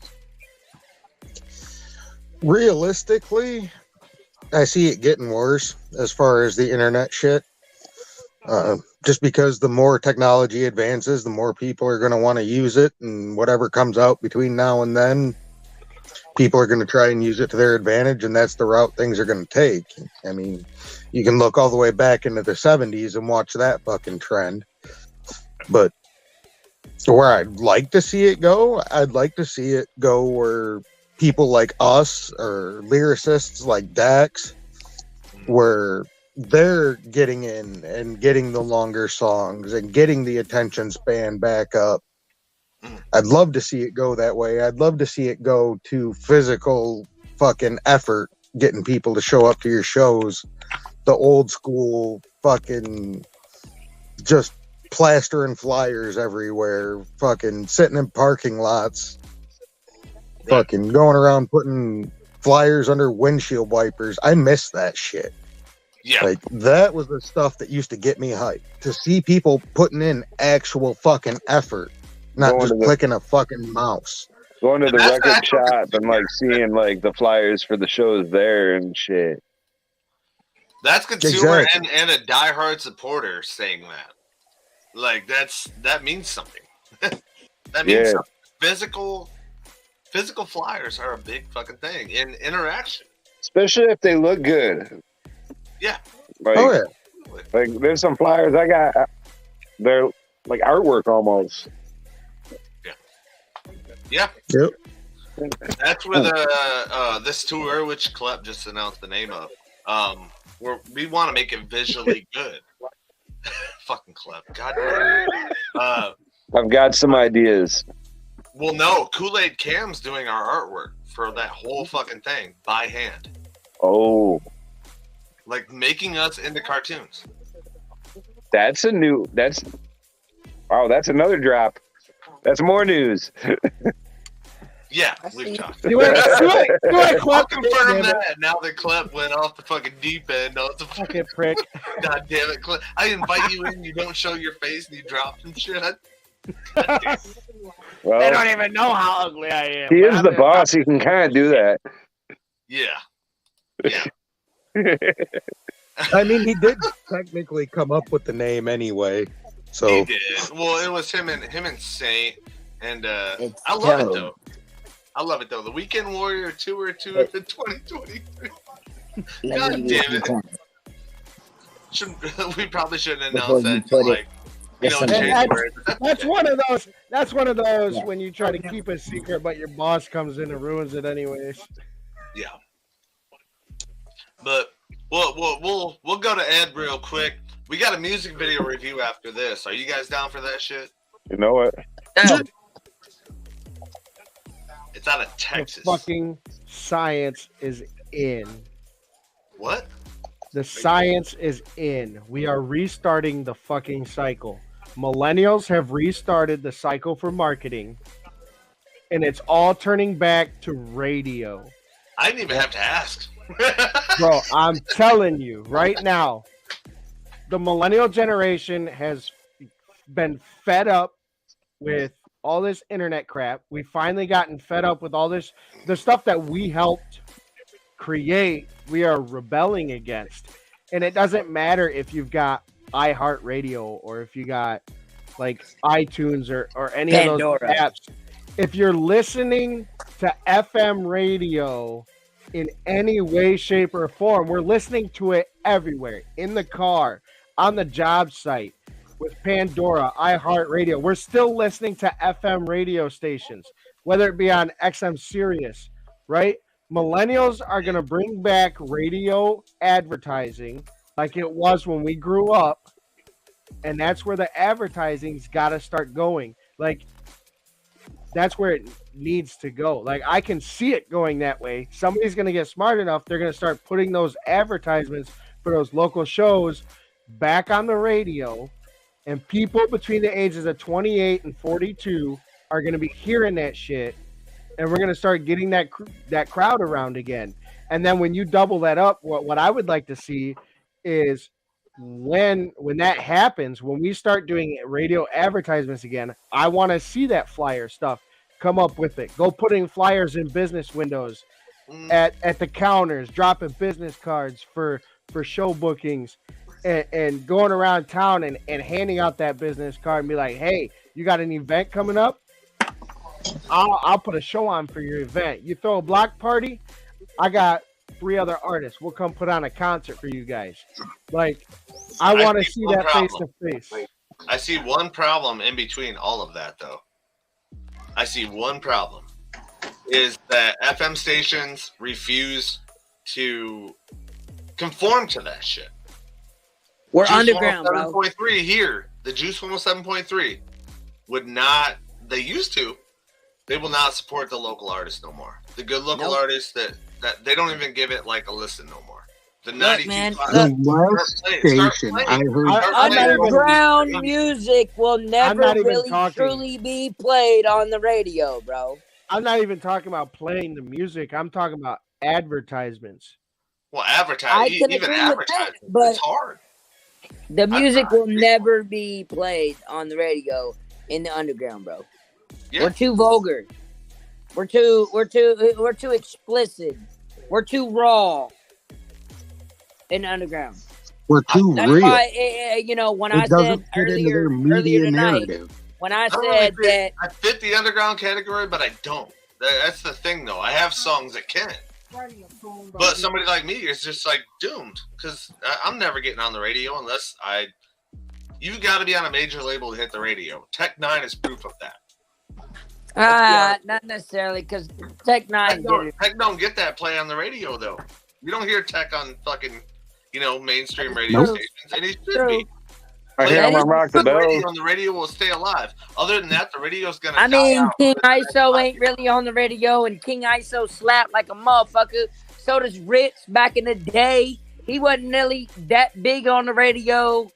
I mean, it's shitty. If you really want to be honest, the biggest artist here realization is probably C-Mob, bro, and that motherfucker's hard, dog. All right, the rugged man. Bro, C-Mob is hard as fuck, bro. Hell yeah. The thing is, though, like, people like that aren't getting played, though. Like, on hip-hop stations, you hear just the same old shit on every single one. Like, it's programmed that way. So, like, now, like, the underground, like, the Tech 9. Tech 9 isn't really, like, underground. He's indie underground still. But he's still not getting played on the radio like that. You do not hear Tech 9. By far, in FM radio personal opinion, I think the underground will definitely trump any kind of musical talent that the mainstream has, hands down. Period. There's way many dope artists in the underground shit. Yeah. Bro, that would demolish. My point being, though, like Ed said, FM radio, it's going to come back. It's going to make a comeback. They're not helping themselves whatsoever by doing what they're doing. They're going. It's already making that comeback because millennials know, like, all their favorite artists are still being played on those FM stations, so they can tune in. My problem with that, though, is that, like, you do not hear, like, classic rock. We think of classic rock as like 80s rock. Let's be realistic here. We're 30 now. Right? That was Shut up, bro. Shut up, bro. Bro. It's a realization, but like, it's bad, bro. Like, Blink 182 is classic rock. Classic rock, not a great. I was telling a story. I was actually telling a story about how I used to watch like Tecumseh football play behind the middle school.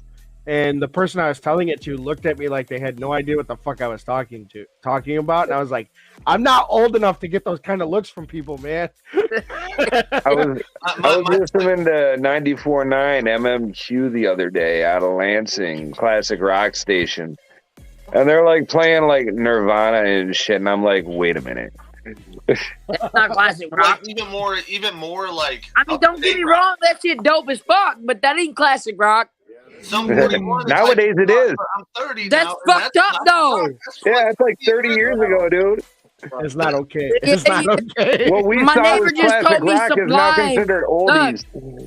Look, like my neighbor just told me Sublime is classic rock nowadays, and Sublime is dope. Yeah, it's like Nirvana, but that ain't classic rock, bro. It is though. It is though. Now your terminology, it is. Yes, it is. Blink 182. That ain't what we grew up on.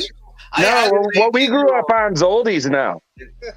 I lied. I asked a 19-year-old at work, right, who Blink 182 was, because I'm about to get a fucking tattoo with a rabbit on my leg. That's my favorite band of all time. A really big influence on me. And he's like, "Oh, who's that?" What? How do you not know who the fuck Blink 182 is, dog? And they should, but there was a generation who missed passing down music. That's classic rock now. That is classic rock. We got to come to that realization. It sucks. Bro, it's dick, dude. that's 90. At the same time, the radio could help themselves by updating that shit. So the kids Like if you go in, look, if you go into classic rock, it's like AC/DC, Kiss, fucking Led Zeppelin, bro. What the fuck is going on with this world, bro? That shit's like 4 years We're getting old. God. That shit's old as fuck now. I feel old as shit now, and I'm not even 30 yet. I'm like, saying, I'm a couple months from 30. My point being, and at the end of it, the radio can help themselves, but they don't. What's the reasoning for that? They Who are they could. controlled by? They could be because they want to stay relevant, bro. It's not millennials who are controlling radio. We're just the ones that are bringing it back. But if we had control of radio at the same time we were bringing it back, we would let those advertisements. You know what I mean? It's Gen X, bro. We Gen can't X. afford to be in control of anything. Our parents ruined that shit. Come on, dude. There's this really strange gap. Country's going to shit anyways, bro. What are you talking about? There's a really strange gap between radio hosts where like you either get this really fucking piece of shit Gen X dude, or you get like the fucking Gen Z guy that doesn't know the difference, that doesn't even know what fucking AC/DC really is. This dude didn't know AC/DC, and then he's like, "No, I was a hip hop head. Like I'm an old school hip hop head." I'm like, "Hell yeah, what do you listen to?" He's like, "Nelly, Ludacris." I'm like, "No." I would have punched him in the fucking mouth. I would have punched him in the fucking mouth. Bro, if you gonna listen to old school hip hop, that should be NWA. You know, Rakim. Respectively, he knew Wu-Tang. You know, exactly. you know what I'm saying? Like, bro, come on, dog. Son of a bitch. I got in depth with the motherfucker after that. I was like, do you know like Heavy D and the Boys? Do you know like Sir Mix-a-Lot, 2 Live Crew? He's like, nah, who's that? What? Young M. You still have a job, bro. Getting any cash, man. It's real shit though. And then like he tried to debate me. He's like he told me Eminem. He's like Eminem's whack. I don't know why people feel him. And then I'm like, well, we just got into discussion. Of course, I just sat there. I'm like, whatever, dude. I feel like I have like gray hair all over my fucking head right now. And then let me tell you a story. Hold on. This man said that Eminem is whack, bro. Yeah. Even if you is think he white Eminem or is he black? Bro, even my 20-year-old brother can sit there and respect Eminem. You don't have to like Eminem to respect his accolades. My brother can actually respect a lot of the music Eminem puts out. He didn't like Drake respectably. I hate Drake, but he'll fucking jam some of Eminem's songs too. Yeah, my brother does. 20 years old, 10 years younger than me, and he jams Eminem. Yeah, but the thing is, like, he didn't like Jay-Z either. He don't know any of Jay-Z's shit. And I'm not putting it all on that kid because some of the new generation does like Jay-Z. But like I'm like, I think Lil Baby's whack, and he like took full offense to that. And I'm like, I don't like Lil Baby is fucking whack, bro. He's like, he don't use auto-tune. I'm like, no, he don't use auto-tune. I'm an audio engineer also. He uses him with that. And he's like, no, he don't use that. He don't. I'm like, yes, he does, bro. He does. Trust me, we all got. Hit him with that new Black Star and watch what he do. Bro, we all know how it felt when some of our favorite artists got busted using auto-tune. Yeah. I don't mind auto-tune. If auto-tune is used right, look. My song to my daughter, the engineer I just had record that shit, man. I'm not even gonna lie, man. I've never used auto-tune on anything, bro. Mm-hmm. Anything that I've ever done so far. If you used it right, it's good. Bro, I really didn't know what to think about it because he put it on my hook. I'm not necessarily a singer. You know what I'm saying? But it helps. It really worked, bro. And I'm like, but the one thing I think about it, and I'm like, I don't necessarily know. It kind of like took me off guard. You know what I mean? Like, But it actually worked though. I prefer a vocoder. The thing is, I will vouch for auto-tune. It was used on Feet on the Dashboard, but it taught me to sing that hook and then sing it better. It wasn't like I just used it as something to fall back on because I can't sing, because I couldn't sing at the time. Right now, if I were to re-record that song, you would be in fucking awe. Because I learned that for a live show. Do it. I learned it for a live show, and then I like improvised off it and used building blocks to make that fucking hook better, which you hear in the Rebellion. I could hit notes like that now, like live. I wish I could auto-tune this. At the same time, when you overdo it, you cannot sound like a fucking robot live. Look, not everybody can sound like T-Pain, bro. Like Zemo from Saints Row. Yeah. Not everybody can sound like T-Pain, bro. No. But the motherfuckers can actually sing, though. That's the thing. Not Future. Ooh. Future, man. That Future, bro. Come on, dog. I wish I could auto-tune these nuts. Yeah. These nuts. That's for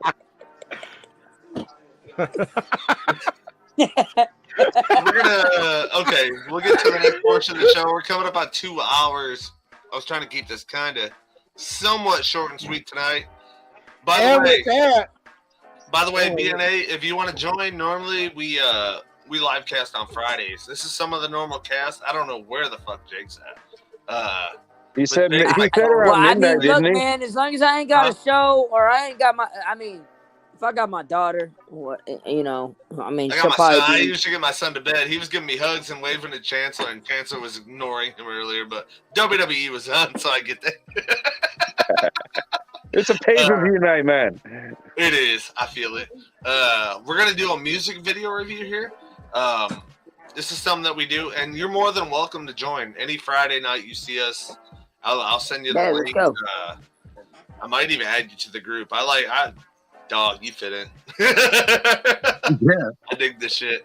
But tonight we have a video review. What we do is we tell our pros, we tell our cons, we give a 1 to 10 rating on a video, and 10 being the best, 1 being the worst, and we're gonna play RCX tonight. He is out of Texas. It's called Fuck Your. I love the fucking title. Fuck Your Printer, I Quit. Where was he from again? Sorry, I called. Texas. Okay. He submitted this shit, and he's from Smoke'em Records. Shout out to Smoke'em, and so we're gonna check out this video, give this a review real quick, and hurry up.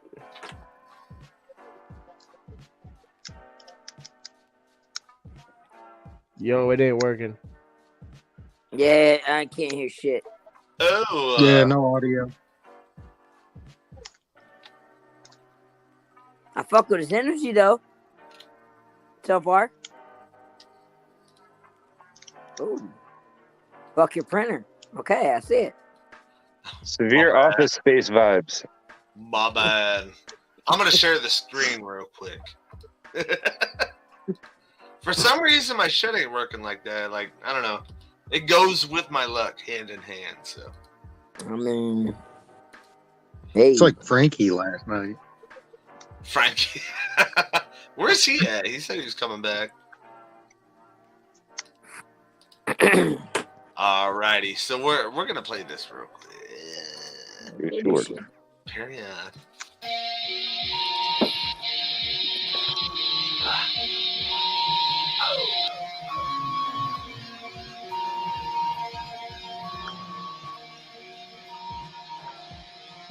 If you think I gave a fuck, I quit. I quit. I quit. I'm out here pulling up, getting lit. Getting lit. Getting lit. Hey, trust on, brother, that's legit. That's legit. That's legit. If you think I gave a fuck, I quit. I quit. I quit. I'm with these boots and I sweat this sweat just to grind my ass off and never get respect. Now somebody about to kiss the patio, get decked. Can't wait till the day I collect the last check. Just talk to me wrong, I'll set off your car alarm with a brick to the windshield like a bridge until dawn. Armed with the bat and my 2-week notice, I'm finna carjack your Ford, make you lose focus. So peace, bye, fuck y'all later, I'm out. I already got too many haters, they can't entertain it. You get off of me, no I'm out. Plus I heard what you think of me, that I want 'em out. That's right, I want 'em out. To the bitch you want me to be, I don't owe you shit, so no, I won't work for free. Fuck all the broken promises and the stress. I don't give a fuck. You think I gave a fuck? I quit. I quit. I quit. I'm out here blowing up, getting lit. Getting lit. Getting lit. Yeah, trust my own brother, that's legit. That's legit. That's legit. If you think I gave a fuck, I quit. I quit. I quit.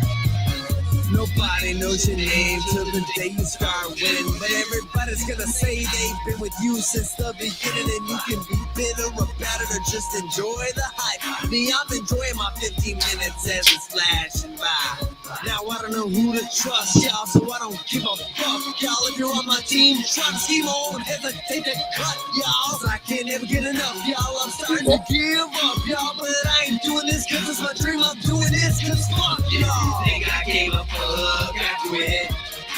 I quit. I quit. I'm out here blowing up, getting lit. Getting lit. Getting lit. Yeah, trust my own brother, that's legit. That's legit. That's legit. If you think I gave a fuck, I quit. I quit. I quit. If you think I gave a fuck, I quit. I quit. I quit. If you think I gave a fuck, I quit. I quit. I quit. If you think I gave a fuck, I quit. I quit. I quit. If you think I gave a fuck, I quit. I quit. I quit.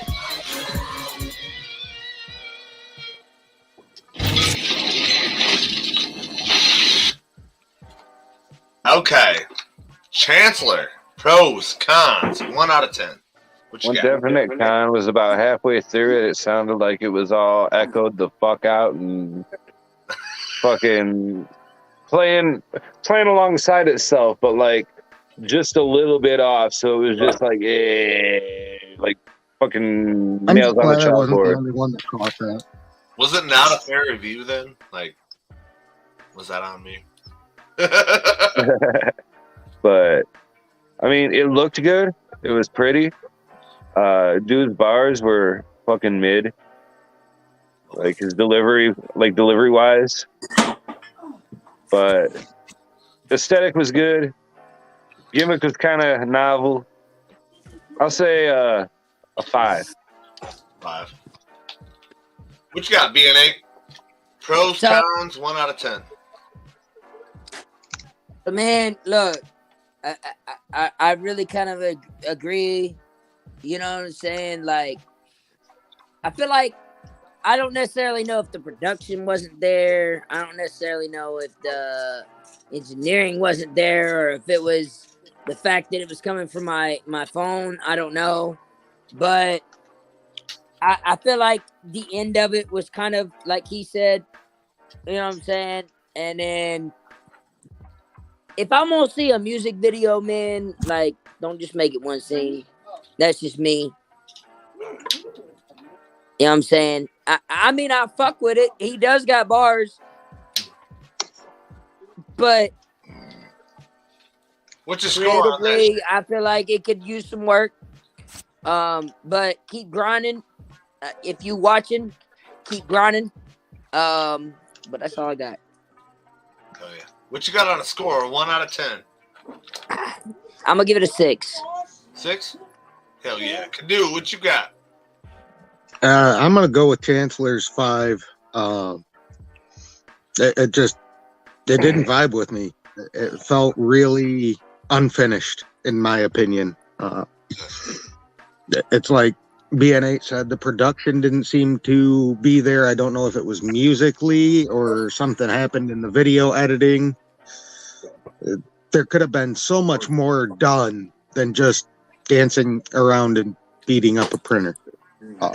Facts. I mean, I guess that's the name of the video, but there could have been a lot more done there. Like you would have. It just seemed like it was thrown together really fast and in a hurry. Ed Dog, what you got? Man, you know that I love a good music video that helps tell the story of the song. This is one of those music videos where he had a perfect chance to literally, like in the lyrics, said that he showed up in his 2-week notice. The lyrics literally say, "I showed up with a 2-week notice, armed with a bat." Like, motherfucker, I want to see you walking through a door with a folded up letter that's a 2-week notice and a bat in your hand. I want to see you walk up to a $10,000 fucking copy machine and beat the fuck out of it in an office building. Like, I don't want to see you alongside the fucking road. What, you hijacked somebody's fucking HP 5000? Like, bro. You know what I'm saying? Like, make it aesthetically pleasing. Like, actually go to an office space, like rent a building for like a day. Be like, hey, I'll pay you $300 if you let me in here for one day. Fucking go to a rage room or something, even. Yeah. Right. Just record a bunch of home video clips of you like throwing printers off of buildings and like stitch it all together. Right. You could do that. Like, but like show yourself actually face to face with somebody who's like your boss. Like, I want to see this story play out. Don't just like pull over in your shitty little fucking Japanese car and then fucking throw around the HP in the fucking ditch and then like dance around with a bat. Like, the bat's your best friend. Like, shit. Probably left it laying there after he got done recording. Because shit, like, if anything, take that motherfucker in the office building. That'd have got me like, oh, what's up, bro? What you about to do with it? Let's go. Like, you know what I'm saying? Lyrically, it was there. Right. Facts. But like the videography was hysterical. Like I'm laughing. Like, what the fuck is even going on, dude? This guy just pulled over alongside a fucking highway, dancing around with a bat and a printer in the ditch. Yeah. I don't know though. He got 10 out of 10s before. I feel like it was some troll shit. Listen, dude. This guy is in. Got another video. If a fucking cowboy if a cowboy with a fucking horse trailer drives by and sees him dancing around with a printer in a ditch and a fucking bat in his hand, he's gonna be like, that guy's gay as fuck. What's wrong with being gay, Eddie? I'm just saying. Oh, and today you gotta be careful with that. I gotta report you too. You gotta be careful with that today. Yeah, I'm just saying. The alphabet committee like, might they're gonna come be after wondering. you, dog. They're gonna be wondering. You gotta like, be gay, no homo. You know what? Like, what the fuck is he doing? I want to speak on that real quick. All right. Like, what is he doing? I don't normally express my political views online, but homosexuals are gay as fuck. Well, no shit. Sorry. But for real, man. Like, look, for real. I ain't got no problem with them. My thing Just is, don't come at me with this shit. You know what I'm the saying? lyrics- Like, to each the their own. lyrics- You know what I'm saying? That's the way I view it. totally, the lyrics are totally there. They really are. But like, let the music video tell the story. Like, visualize it for us. Show us, that scene where you're going in to your boss. You throw your 2-week notice in his face, and then you go out and smash the shit out of his expensive printer or something. Like, In a couple let it weeks. play out. I give it a 4. In a couple weeks, I'm gonna once I get my video paid for, I'm gonna send this shit to you, and I'm gonna see what y'all think about that shit. Hell yeah, I'm down with that. We're always open again. Well, shit. In a few months, I'm finally out there. That shit's gonna be fun as fuck. For real though, like for real, man. Anybody who might tune in that might think about doing a music video, make sure the music video matches either the undertone of your song or it helps visualize the story your lyrics are telling, one way or the other. Because like Alex is really good. Like his music videos tell like the undertone rather than portraying the story and the lyrics, and he's gotten really freaking good at it. You got to make sure you know what your lyrics are really saying, and then you want to look at your music video and be like, okay, do I want it to portray the undertone that my lyrics are giving, or do I want it to actually visualize the story that's coming from my lyrics? Right. I feel Well, that big time. Well, see, with me, In My Way is a very hype song. And those of y'all who ain't checked me out on, I don't know, listeners, whatever, you can find me on all streaming platforms by typing in BN8. Go check out In My Way. I'm going to be posting a video soon. Like, that song is a hype song, but it's very lyrical at the same time.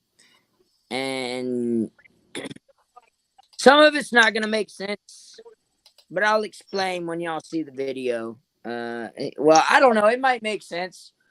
I don't know. Maybe that's just in my head, but we'll see. Hell yeah. Now we're gonna do send-offs for tonight. Tonight's panel was great. BN8, dude, come back whenever you please, dude. Every Friday normally, not Saturday. Saturday I'm trying to fill a show. I know my schedule's getting busy coming up. Jake's is too. So Chancellor, you might be next up. You might be next up for hosting on Saturdays. On Fridays, you mean? Well, for Fridays, man. I know you're touring somewhat with us, but we don't know all the dates. We need to find a backup for these. What's we need to find a up? solid backup. We need to find a solid. God damn it! I'm left in a predicament now. A solid backup for what? Up? Solid backup.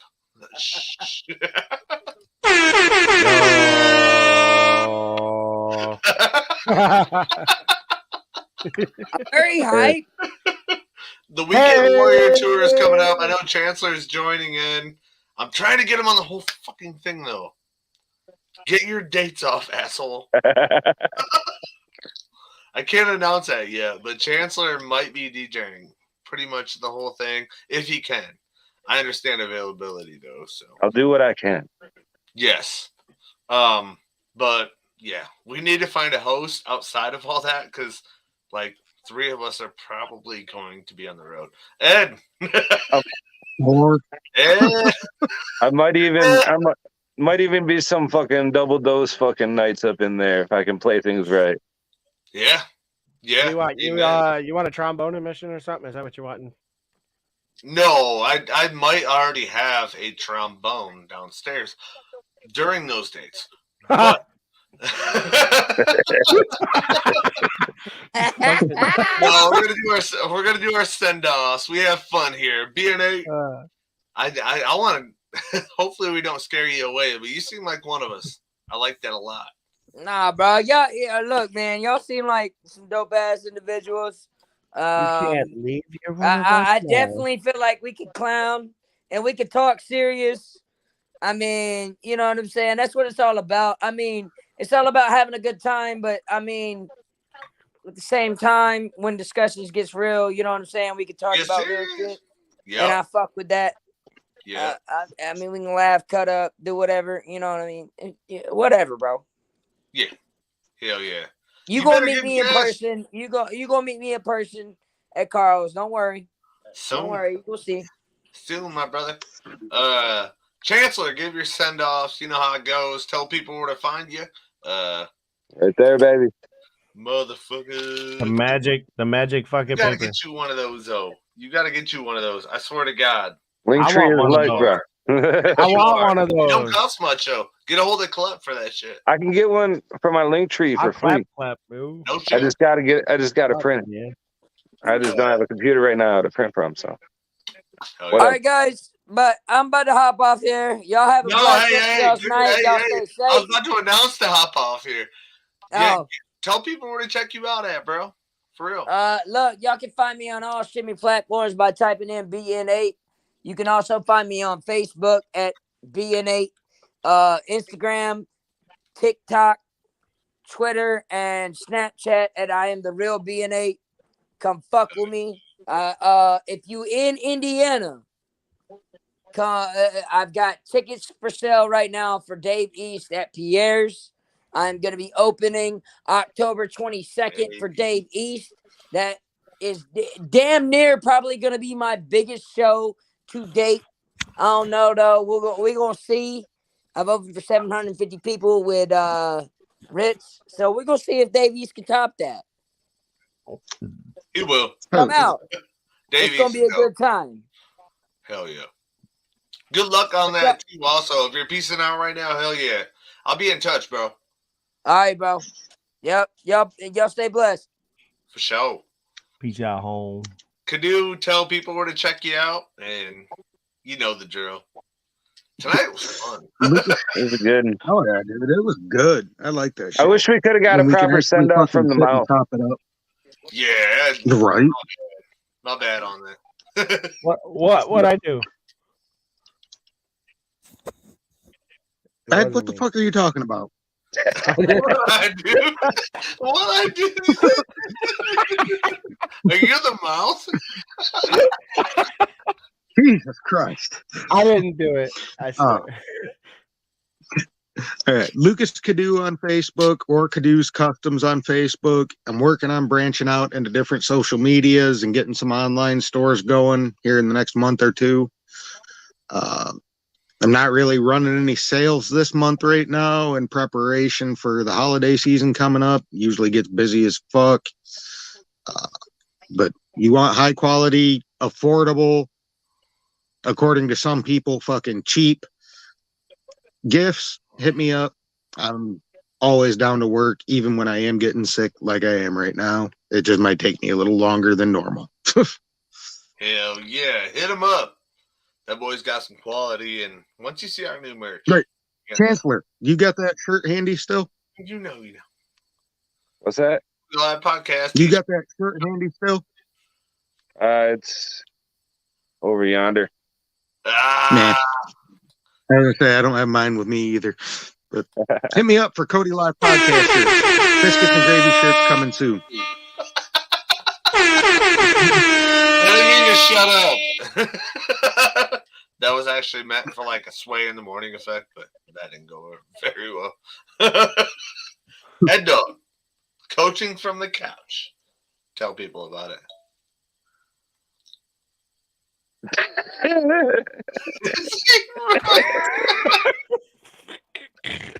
What the fuck? What just transpired? You did that so well. I honestly thought he was fucking froze. You like my Eminem impression from that time he was on the Lions broadcast and he just sat there? No, geez. That was a Michigan broadcast. Yeah, that was a Michigan game. That wasn't a Lions game. He did it to both. Well, maybe. I don't pay attention to the Lions that much. But yeah, man, if you go to if you go to fartsinthejar.com/ I like it. That's where you can find all my good stuff. Oh, yeah. Hell yeah. We can play around now. We can play around now. There's nobody new here. The new people are gone. We don't have to worry about scaring them away. Well, we do, but still. Oh, man. Fuck it. If you're scared, don't come back. Nah, man. Yeah, I'm Ed Dog. I got Coaching from the Couch podcast. Come check us out. Facebook.com/Coach Potatoes 22 and Twitch.tv/ Coaching from the Couch, and YouTube. You can search us under Coaching from the Couch podcast. I don't know if anybody else even realized what I did with my Facebook URL or my show email is actually Coach Potatoes, and it's not Couch Potatoes like Cadu. Like, Jesus Christ! I smoke weed. Leave me alone.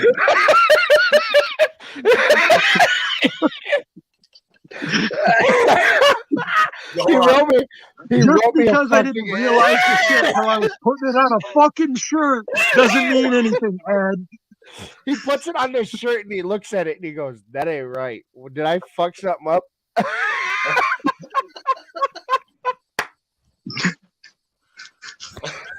He's not wrong. I sent him a message. I was like, dude, I think I fucked up. He's like, "I put Coach potatoes on your shirt." And I said, "That's what I told you." He's like, "What?" He dug through 3 days worth of messages to fucking find that shit. Yeah. It was a rough week, man. Don't worry about it. It's all good. It's all good. That's why we make fun of it now. Exactly. So we're doing send-offs, Eddie. You son of a bitch.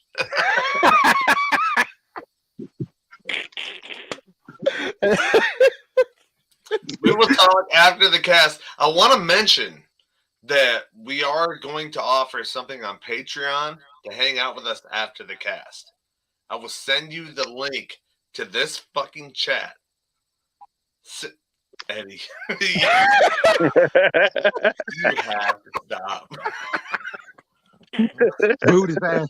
Boot him. I feel like you're about to.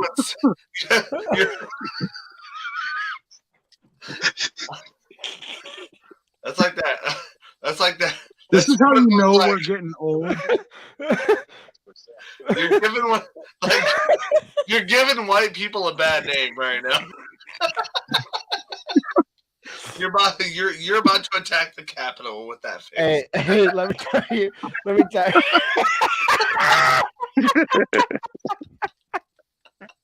I'm just saying. I'm just saying. I'm from Michigan. I can't even kidnap the governor.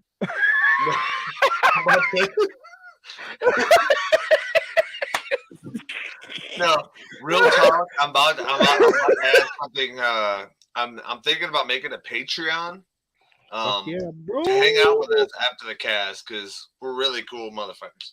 Like we give advice, and after the cast, y'all can hang out in StreamYard chat. I can mute y'all throughout the whole thing, and y'all can hang out for a little bit. So see how we really are. If y'all are down with that.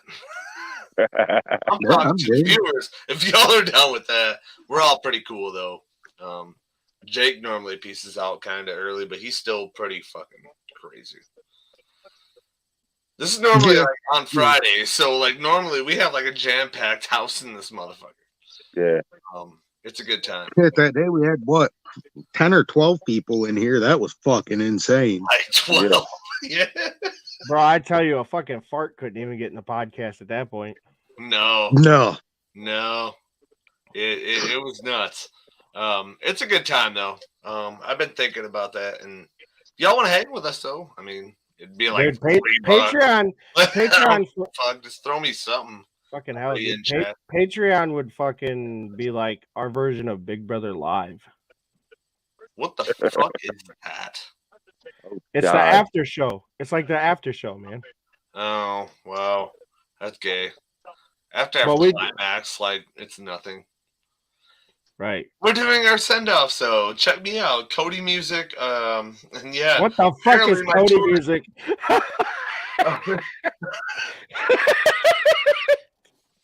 Did you change what your the name fuck again? is wrong with him tonight?